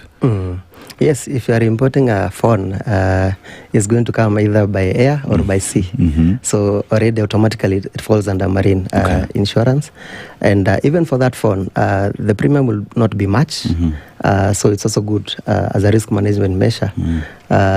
When you sleep at night, you know that if you don't get your phone, you'll be compensated and you can import a new phone. Yeah. Right.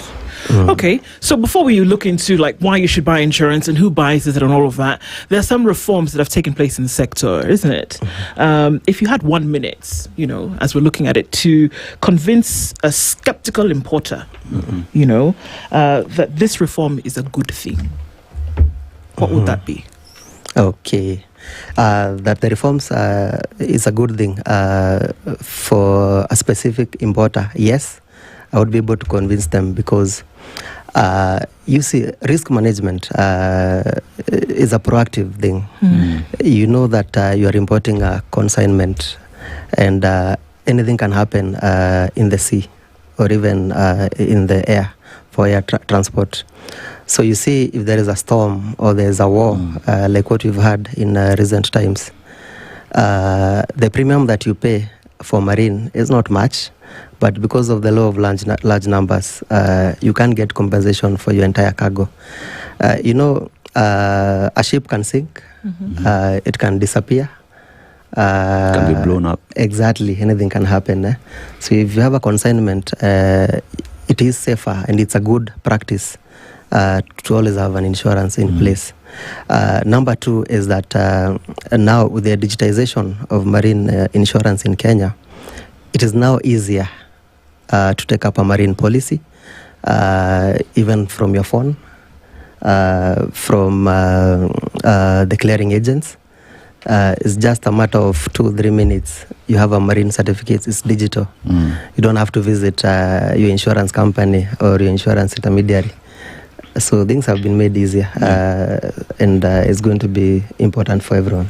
I think one thing as well in the reforms that perhaps Kenyans are asking is the fact that whenever anyone talks about insurance, it has always been the agreement that we have, where we have, rather there have been allegations of hidden terms and conditions within the policy that one is speaking that has made many to a little bit stay away. So in terms of reforms then, and even as we ask more Kenyans to jump on into this, what's the guarantee that the terms and conditions are open for everybody and is easily accessible and understood?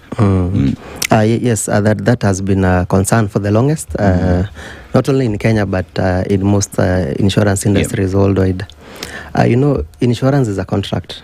It's a contract where an insurer guarantees you that if this and this happens, I'm going to compensate you for the loss.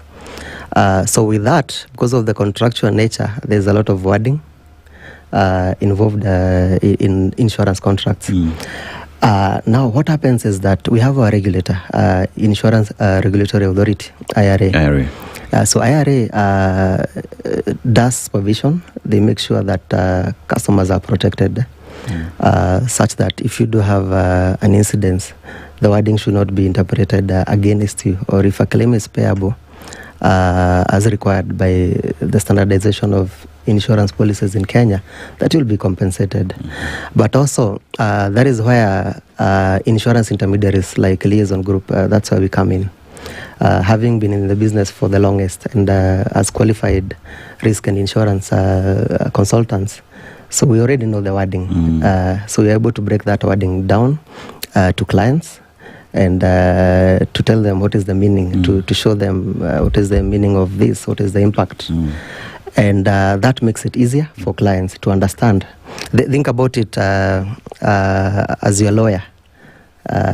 We all are supposed to be aware of the legal terms. But since it's not our main area, you go to a lawyer. The lawyer is going to advise you that this is the interpretation of this. This is what you should do to protect yourself. So that is why we are here as a liaison group, as insurance brokers, as insurance intermediaries in the industry. So there's a new law, right? Yes. Okay. What does this new law say that could have a direct impact on importers? So the new law is about enforcement of the localization of marine cargo insurance. So localization means that first, it is compulsory to take up marine cargo for all imports coming into the country. So it is compulsory, which means that for KRA, through customs, to clear your goods, they need to see a marine certificate. So that is one. The marine certificate has to be with an insurer registered in Kenya, because before clients used to insure from overseas. Yes. You pay for the cost of goods along with the insurance, but the insurer is on the other side. So the new law is coming to make things easier. First, to help us localize it here, so that it's also easy to pay claims, and to ensure that everyone is covered in an attempt to build resilience for the entire industry. So, for a very long time, we've been operating under CIF, right? Yes. Now there are new terms here, FOB, CFR, and what does that mean? Because one asks the question then, I've been operating using CIF, that is what I know. My business has been easy because I just, the seller on the other end will do everything, right? So now when I am discussing with, say, my supplier on the other end, how does that conversation happen between me and them? And insurance that is happening, is there a negotiation? Is there new terms of service? How do we handle it? Because it ought to be clear on how then we're moving forward. I want to import a vehicle, Sawa. Yes. I've been using CIF, but things have changed locally. How do we negotiate that? Okay. Yeah, CIF, just to break it down, means cost, insurance and freight, yeah. So our advice is to remove the I in it. You see, when you import on CIF terms, it means that you're already bearing the insurance cost. Since also the seller on the other side, or the manufacturer, has already loaded insurance costs in the cost of the goods. So anyone who is doing importation, some will prefer free on board, which is FOB, or cost and freight. But without using a lot of jargon, anyone who is doing importation and maybe you're using a clearing agent or you're communicating with the seller or manufacturer directly, you just ask them to remove the insurance bit. And you can even share communication from our regulator, IRA, that indicates that marine insurances will be taken out from Kenya, so that you don't have to pay on the other side. Now the cost saving is what you're going to use here now to pay your local insurer for that. Yeah. And what are some of the areas that are being covered by this insurance? Because fine, I'm gonna still go back to my phone. I've bought my phone, it's coming, right? What exactly is covered? Are there different versions of insurance that one can take? So is there comprehensive? Do you just cover for? So what sort of different insurance within the marine sector does exist for an individual? Or is it just blanket?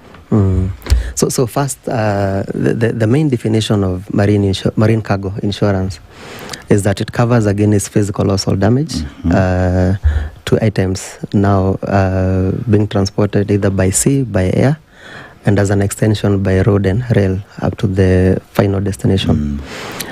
So there are various classes, just like what we have under motor insurance. A cover might be comprehensive, another one is like intermediate, and another one is basic, like the third party only cover. So the same thing happens with the marine and also on most of the policies. So you'll find there are terms we call institute clauses, the ICC clauses, institute cargo clauses. So those clauses, we have A, B, and C. So A is the all risk policy, which means it's a wide cover. It's the widest cover. Of course, it would have a few exclusions, like talk about, like, say, inadequate packaging. But it's actually a no-risk cover, covering against anything that is not excluded, with only a few exclusions, just for anyone to take caution when they're handling goods. Then we have B. So B is a downgrade. It's on named perils. So you find that it might be having a few specified perils, like maybe storm, rain damage. So there are only a few. It's not a no-risk kind of cover, but it's an intermediate level. Then you have the basic level, which is C. So C is now the most basic, just to cover a few perils for you to be able to bring the goods into the country. So at Liaison Group, we always advise someone to take the ICCA, the risk package, because even when you compare in terms of premium, it's not much, and when you do your risk management, the cost is worth it. So that would mean I need to come just before and after, right? So say I've imported a vehicle, the images that have been sent to me by the seller as proof of documentation, some of the documentation that I have, all a 360-degree camera. We have my rear view mirror, the taillights, everything is intact. By the time it gets to the port of Mombasa, that ought to be the same product that I get at the port of Mombasa. So if anything is missing, you cover that. Exactly. Yeah, everything would be covered. And you see, some inspection happens at the port. So if any damage has been established, it means you're supposed to be compensated. Yeah, sometimes we do have some packages that is not easy to notice of damage. Maybe once the item is here, maybe here in Nairobi is when you discover, oh, this and this have happened. So like at Liaison Group, we have some extensions that are able to take care of that. Like there is a clause called concealed damage extension. So if you have that, even when you discover after the inspection, you also due for compensation. Yeah. Okay. So how do you engage for an importer before they're actually starting to bring? What are some things that you would advise them before they filled out this form or started into the business? Okay. Yeah, when we advise importers, and actually we've been having several engagements with them, just sensitizing them about what's happening with these reforms. So first is to make sure that the documentation is correct, because once you take up insurance and you have a marine certificate, it goes for approval. The details need to be correct. So IRA gave a directive that the basis of marine cargo insurance will be the IDF document, that is import declaration form. So that document, the importers through their clearing agents and others have to make sure that it's accurate, because that will be the basis of insurance. Also, we also talking to clearing and forwarding agents to let their clients know of the insurance cost element on the other side of the sellers or the manufacturers, so that they can deduct those expenses and then replace that with the local insurance. Because if you go ahead and insure on behalf of your client under CIF, they are already incurred, and for you to be compliant, the client still has to incur a premium on this other side. So those are some of the things we're asking them to look at before they start the importation process. What are some mistakes that some folks actually make in filling out this declaration? That IDF form is prepared and then it is approved by KRA. So if some mistakes have been overlooked, it means a lot of correction has to be done, both on the IDF and on the marine certificate side. So since it's the main document, not so many mistakes, but just errors here and there. What are common ones that they do? The details about the importer, details about the sellers, or the description of the goods. And you see, even in insurance, description of the product is actually, the product is a subject matter. It's a key thing. So description has to be accurate on the IDF form. So I have seen a supplier on the other side, Guangzhou. We've had a discussion with the supplier. It is then being loaded. Does this cover protect my goods from the warehouse, or just when it is on the ship? Okay.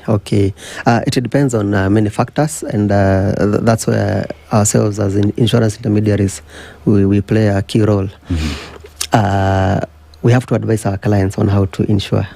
There are two main ways of insuring. One is port to port, meaning that I want to insure from Guangzhou, a port there, to a port of Mombasa.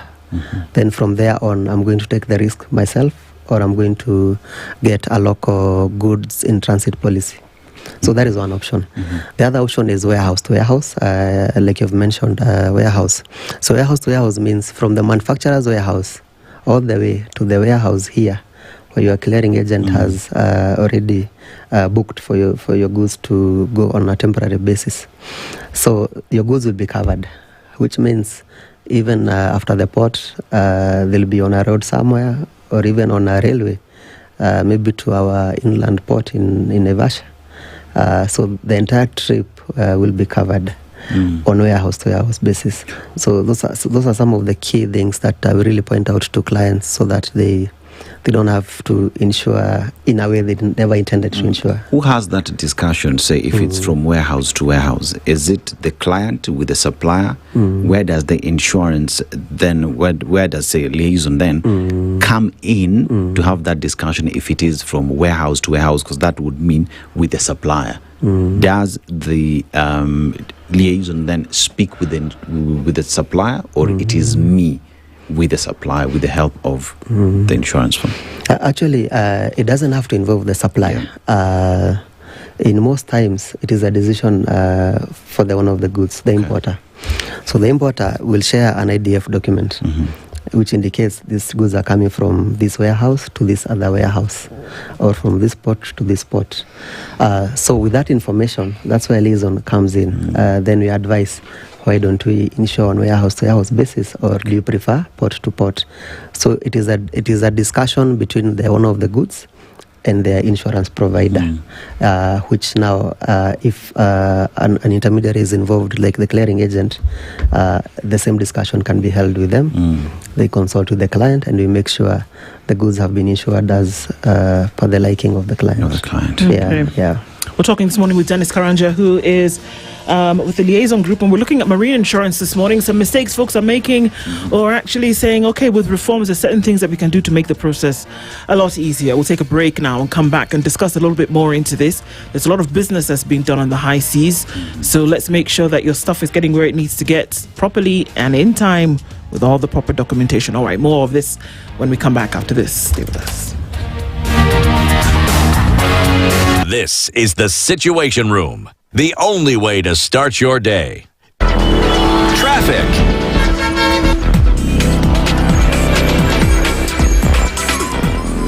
Okay, some traffic still continuing in parts of the city this morning. It's busy coming off of Jogo Road as you head out towards Landis, and then coming off of the Thika Superhighway. I think we're seeing all of that contained to just around the Pangani underpass as you come off of Thika Road. If you're on Gong Road, bits and bobs here and there, but nothing too unsettling for now. And on North Airport Road, coming through towards Outer Rings, where you'll find some traffic in that area. Okay, nothing too sticky. Normal traffic that's coming off of James Gishuru, crossing over towards the Red Hill Link Road, and then that finds its way through the road, and no problems here. Let's keep each other abreast of what's going on the roads today. SpiceFM KE on X. Mature, intelligent talk every morning. Spice up yourself.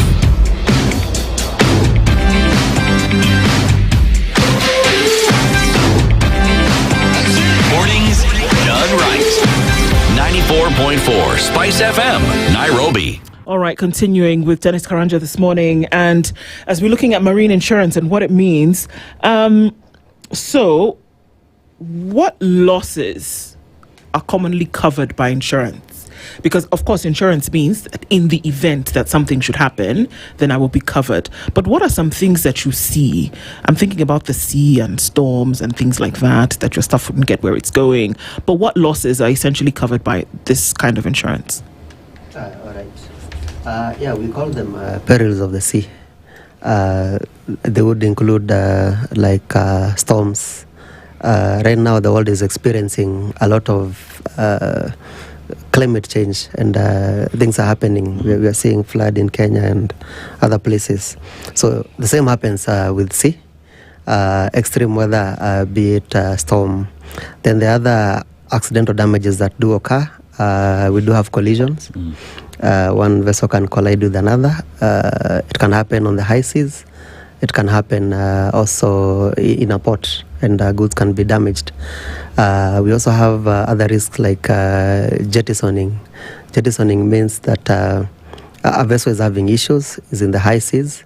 They have to throw some of the cargo overboard. And you'll need compensation if your cargo has been selected to be thrown overboard for the vessel to reach its destination. Sinking of vessels, it happens. It's not only the Titanic, others have happened later. vessel can sink. It would take a lot of time to recover, and maybe most of the items will be totally damaged. You come to the port area, things happen during loading, during offloading, and when such things happen, there will be some physical damage to the items. So those are the main ones. And just to mention, actually, marine insurance is the oldest form of insurance. Commercial insurance, as we know it, started as marine. So the risks back then were a bit different because maybe technology was not as advanced. So you'd find a vessel disappears, it's off the radar, no one can trace it. Then things changed, the risks evolved. I think a few years, maybe 10, 15 years ago, the major thing was piracy. Somewhere on the high seas, pirates take over vessels. We even saw most of the movies came about piracy back then, for us to get an image of the risks in the high seas. And if you don't pay a ransom as a ship owner, then you lose the entire vessel and the contents inside. So the risks keep evolving. Right now we are talking about the climate change, and we're also talking about war risks, like what has been happening. So those are some of the risks. They keep evolving, but marine insurance has continued to be significant and to be important over the years. So what does that mean? That you might have a loss because of a flood or because of a collision on the high sea, whatever. But what does that mean? The insurance that I'm paying for, what is that? Will you give me the money back? Will you purchase the goods for me that I have lost? What does the insurance that I'm paying for essentially then translate to in the event of a loss? Okay. There are various ways of making compensation. One, it can be replacement. It can be a financial settlement. So in most cases, since you're already importing goods, it means there might be not so much availability locally of such goods. So in most cases, we do not do replacements of similar items, but we do financial compensation. So that means that we are going to make good of the loss. So you already have your IDF document that indicates that the cost and freight for this product is this much. So that will be the basis of compensation. Of course, like with any other form of insurance, there will be a loss adjuster appointed. So the role of a loss adjuster is to really establish that actually the loss happened, and to come up with the costing as per the documentation you shared earlier. And then we make an offer to you that for this loss, we're willing to pay this much because of this and this evidence that you have attached. So once you accept, we make that financial compensation. So, you see, Dennis, one thing that stands out is for a very long time, many have rather operated with CIF. That has been the modus operandi for many out there. Now we have the new law. The new law has introduced new business for local insurers, right? So then one asks the question, where this is new business for local insurers, are they able to absorb all this new business? Do they have enough underwriters to do this business? Do they have, say, enough information on how things happen on the other side for me to be sure that I'll just be chilling in my house, drinking my margarita, that my goods will get here? Do you have the capacity to do that? Yes. Okay, for our regulator, the ARA, to implement this, and actually they've been trying to implement, I think, since around 2017, but now it is now live. For them to implement, they have done their due diligence. I mean, the regulators, they have access to the books of insurance companies. They have access to the reinsurance arrangements. So we are confident that that has already been done. The market is ready for that. The insurance companies are ready to absorb the risk. However, risk appetite is different with different insurance companies. So you might find that though as a whole, the industry is able to absorb the risks, not all companies might be willing to take up maybe different forms of risk. Like you might find one insurer is comfortable with bulk cargo, another one is not comfortable with bulk cargo. One prefers when the items are containerized from the warehouse to this other warehouse. So, and that's where we ourselves, like Liaison, that's where we come in. So we know the strengths of each and every insurance company.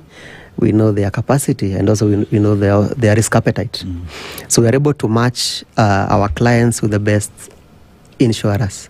So we know if you are importing a TV set, and this is the packaging, this insurer might give you competitive rates, but another insurer maybe would be willing, but at a higher rate.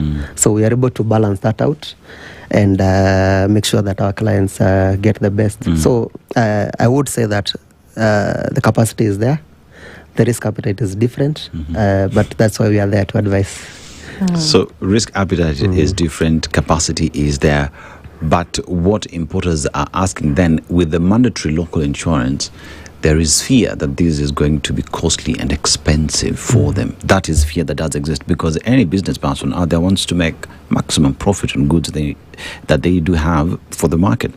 So is it that the original insurance is just being domiciled home, or is it that these will equally just affect the overall cost of importation? Okay. In my assessment, I don't think there'll be a lot of change in terms of cost. I don't think the cost is going to increase because one, importers have been paying for insurance, only that they were paying overseas. Yeah, with the insurance companies, they don't know. So if that cost is removed from the importation costs, a client is now able to afford the insurance premium here. And where there might be some cost differences, you see that will be compensated by the risk management also. You will go home knowing that my TV is somewhere overseas and is going to reach here safely. If not, I will be compensated and I'll be able to import a new one. But in terms of costs, we're just localizing the premium. The premium that you are paying overseas, you'll be paying to a local insurance company, an insurer that you are able to access, and you can make a claim in an easier manner. Do local insurance companies have adequate underwriting capacity? Yes. I would say they do. Because like I mentioned, there has been demand for marine cargo insurance. It has been doing well in Kenya, only that it was not compulsory for everyone. So you find that over time we've been able to build our capacity because of the corporates that have been coming to us to insure their goods, because they were worried if something happens and I lose the entire consignment, I need insurance. So we've already built our capacity in terms of underwriting, pricing, in terms of risk management, in terms of marine surveillance, and also in terms of marine loss adjustment. We've already built that capacity, only that we are going to do it on a higher scale. So maybe we are going to need more manpower, more skills to be able to handle the numbers. But the industry is already ready for it. Yeah. So I've imported my good. It's got into the port of Mombasa. There is the clearance aspect of it.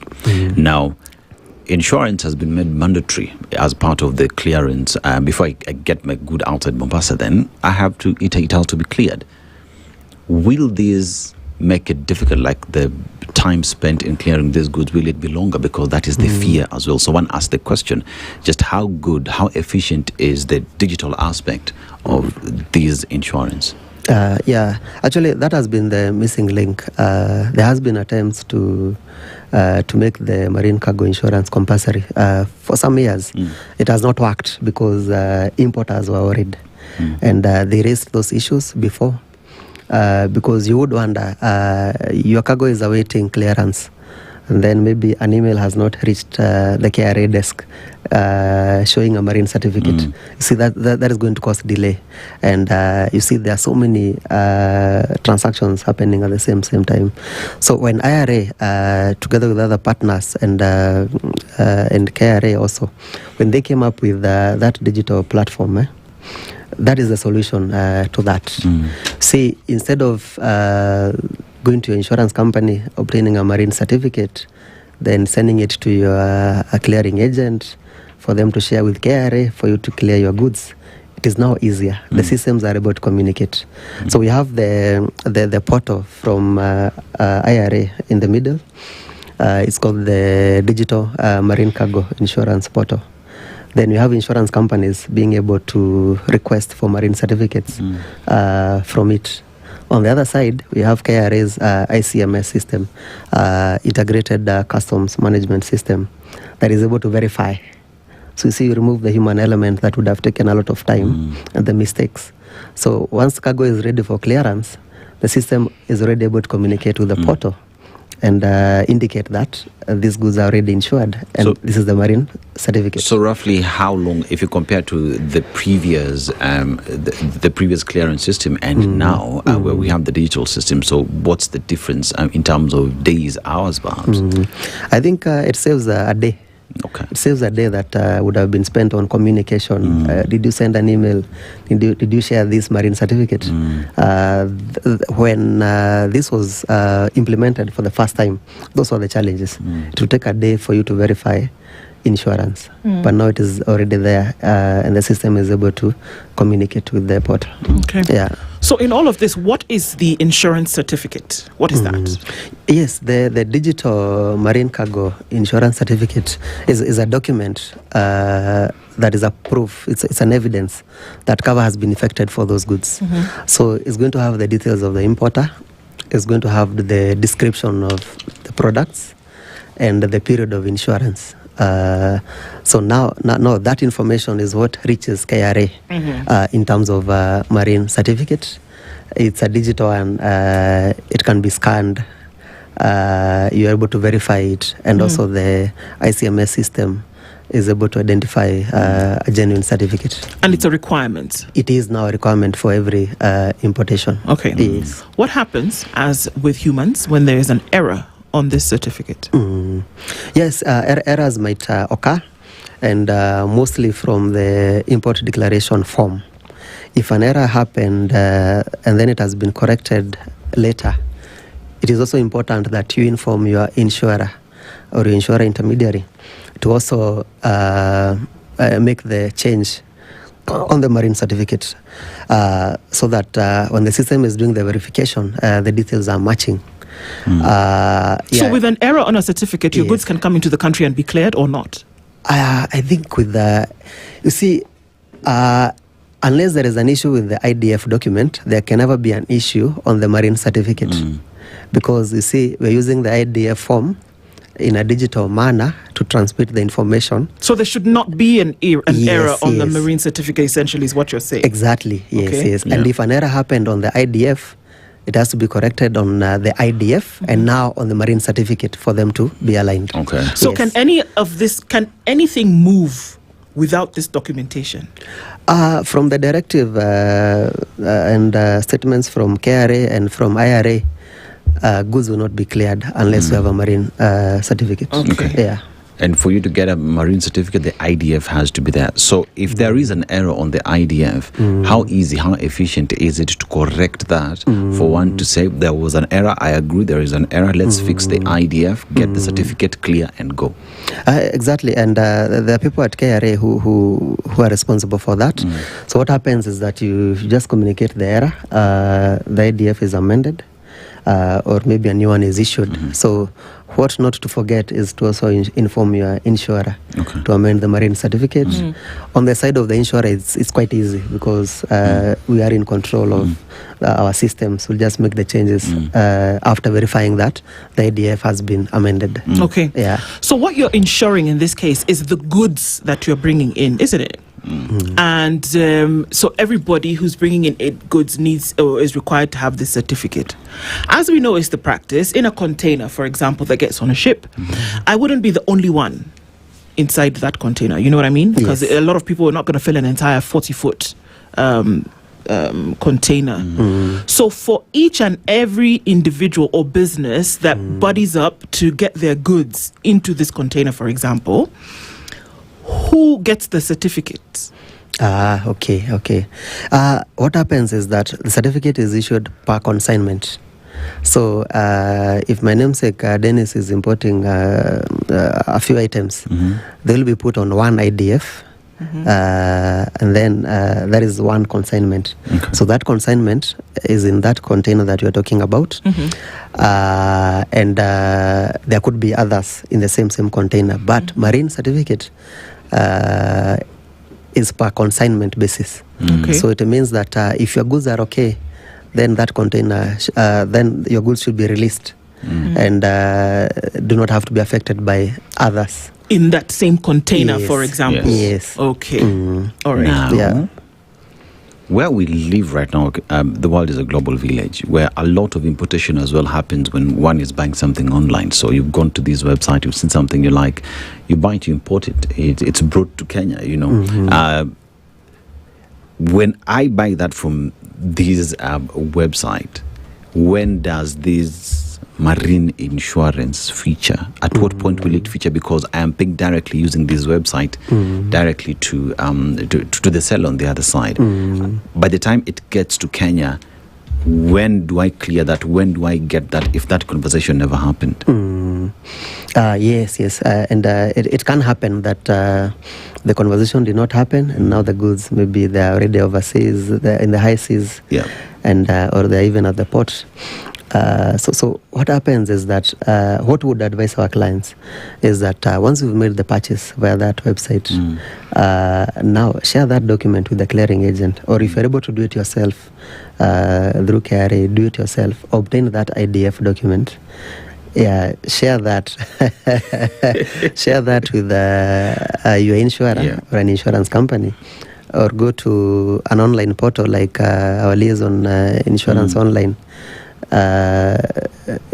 Follow the process and have your marine certificate issued, and you'll be safe. How do I avoid unnecessary storage and demurrage? Because I think that's the word. How do I avoid those extra costs? You know, so my good is in Mombasa. I don't want to pay for any storage. I just want get in, cleared. I get my goods. How do I do that? I remember that proverb that you gave me about indecisiveness. Go back to it. Make your decision early. You've already made a purchase, you've already paid. Just make a decision early enough and secure your insurance for it. One, not only as a compliance issue. Compliance is only one side of it.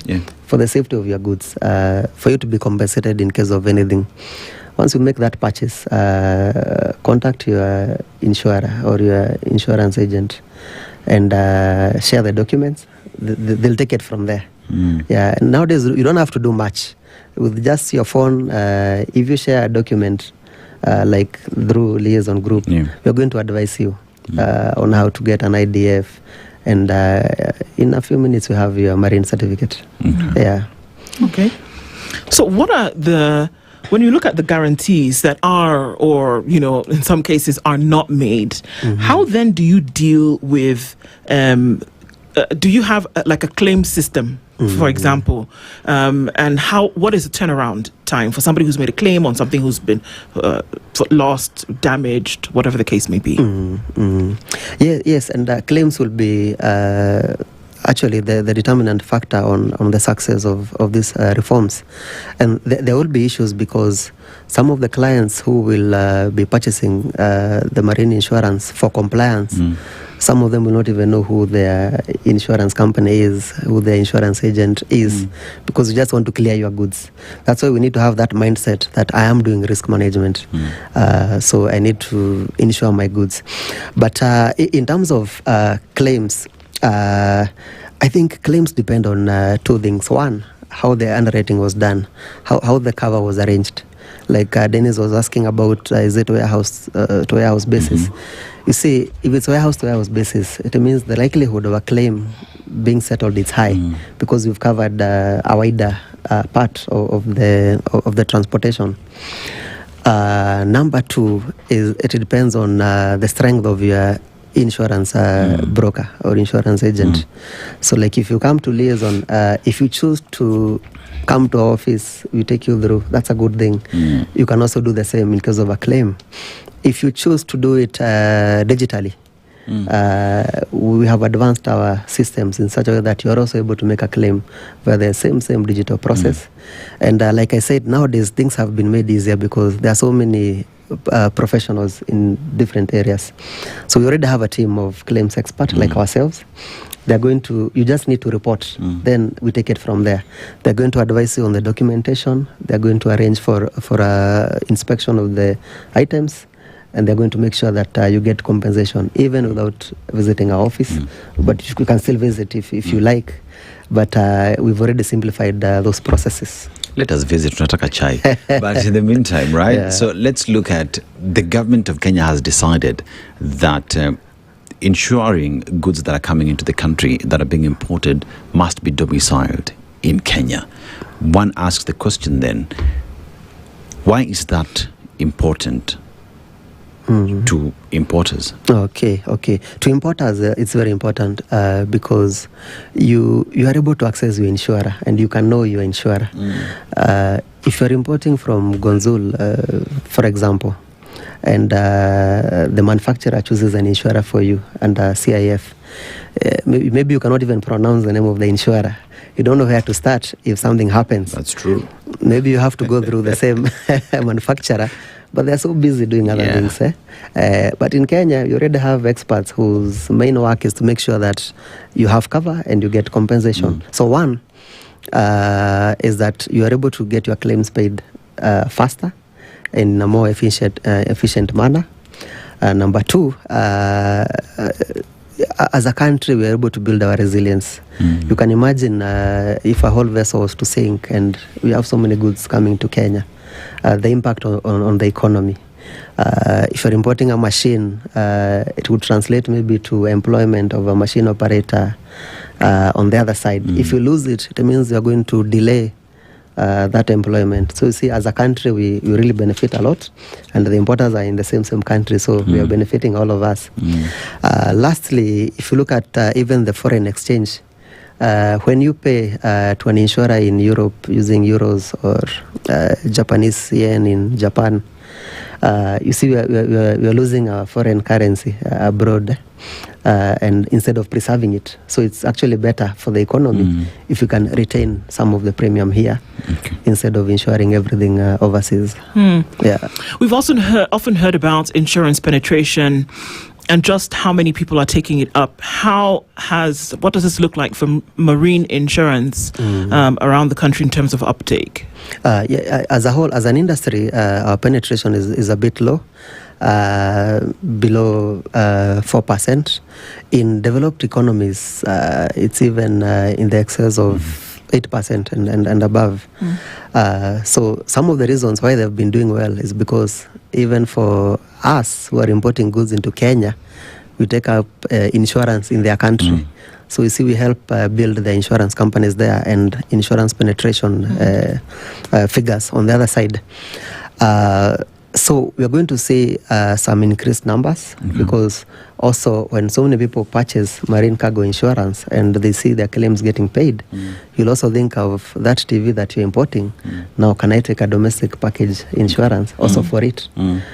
So in the next few years, we are hoping to see our numbers go up, our industry getting stronger, and as an economy, we will be more resilient as compared to where we are coming from. I think finally, my question would be a fact that this insurance has been in the country, is now here.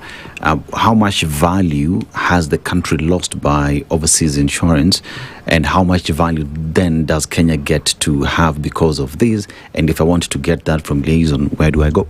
Okay. I think as a country, we've lost quite much I think the first Marine Insurance Act in the UK was in 1906, which means as a country we have lost a lot of premium. That would be our premium because it has been paid to overseas insurance companies. So we are going to benefit a lot as a whole economy. We are going to benefit. And for anyone who would like to get more information about this, we are situated at Liaison House along State House Avenue or Liaison House in Mombasa. We're also available in the digital space, and we have a team that is always available 24 hours because importation does not stop when we go to sleep.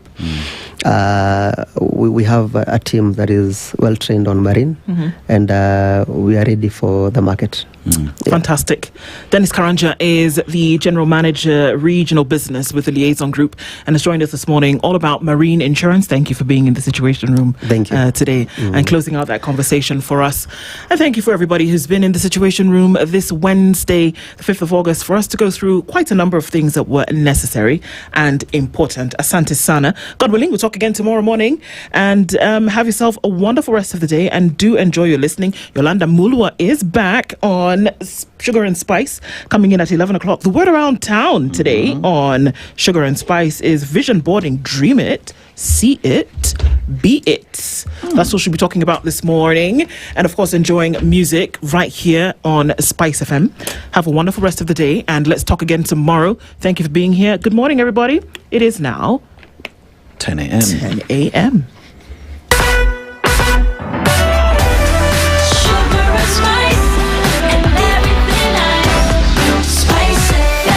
Spice up your life.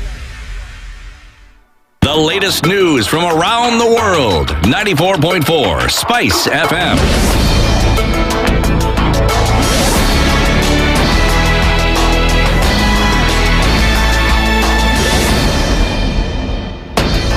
Good morning, this is Danyaza. I'm Sheila Timbor.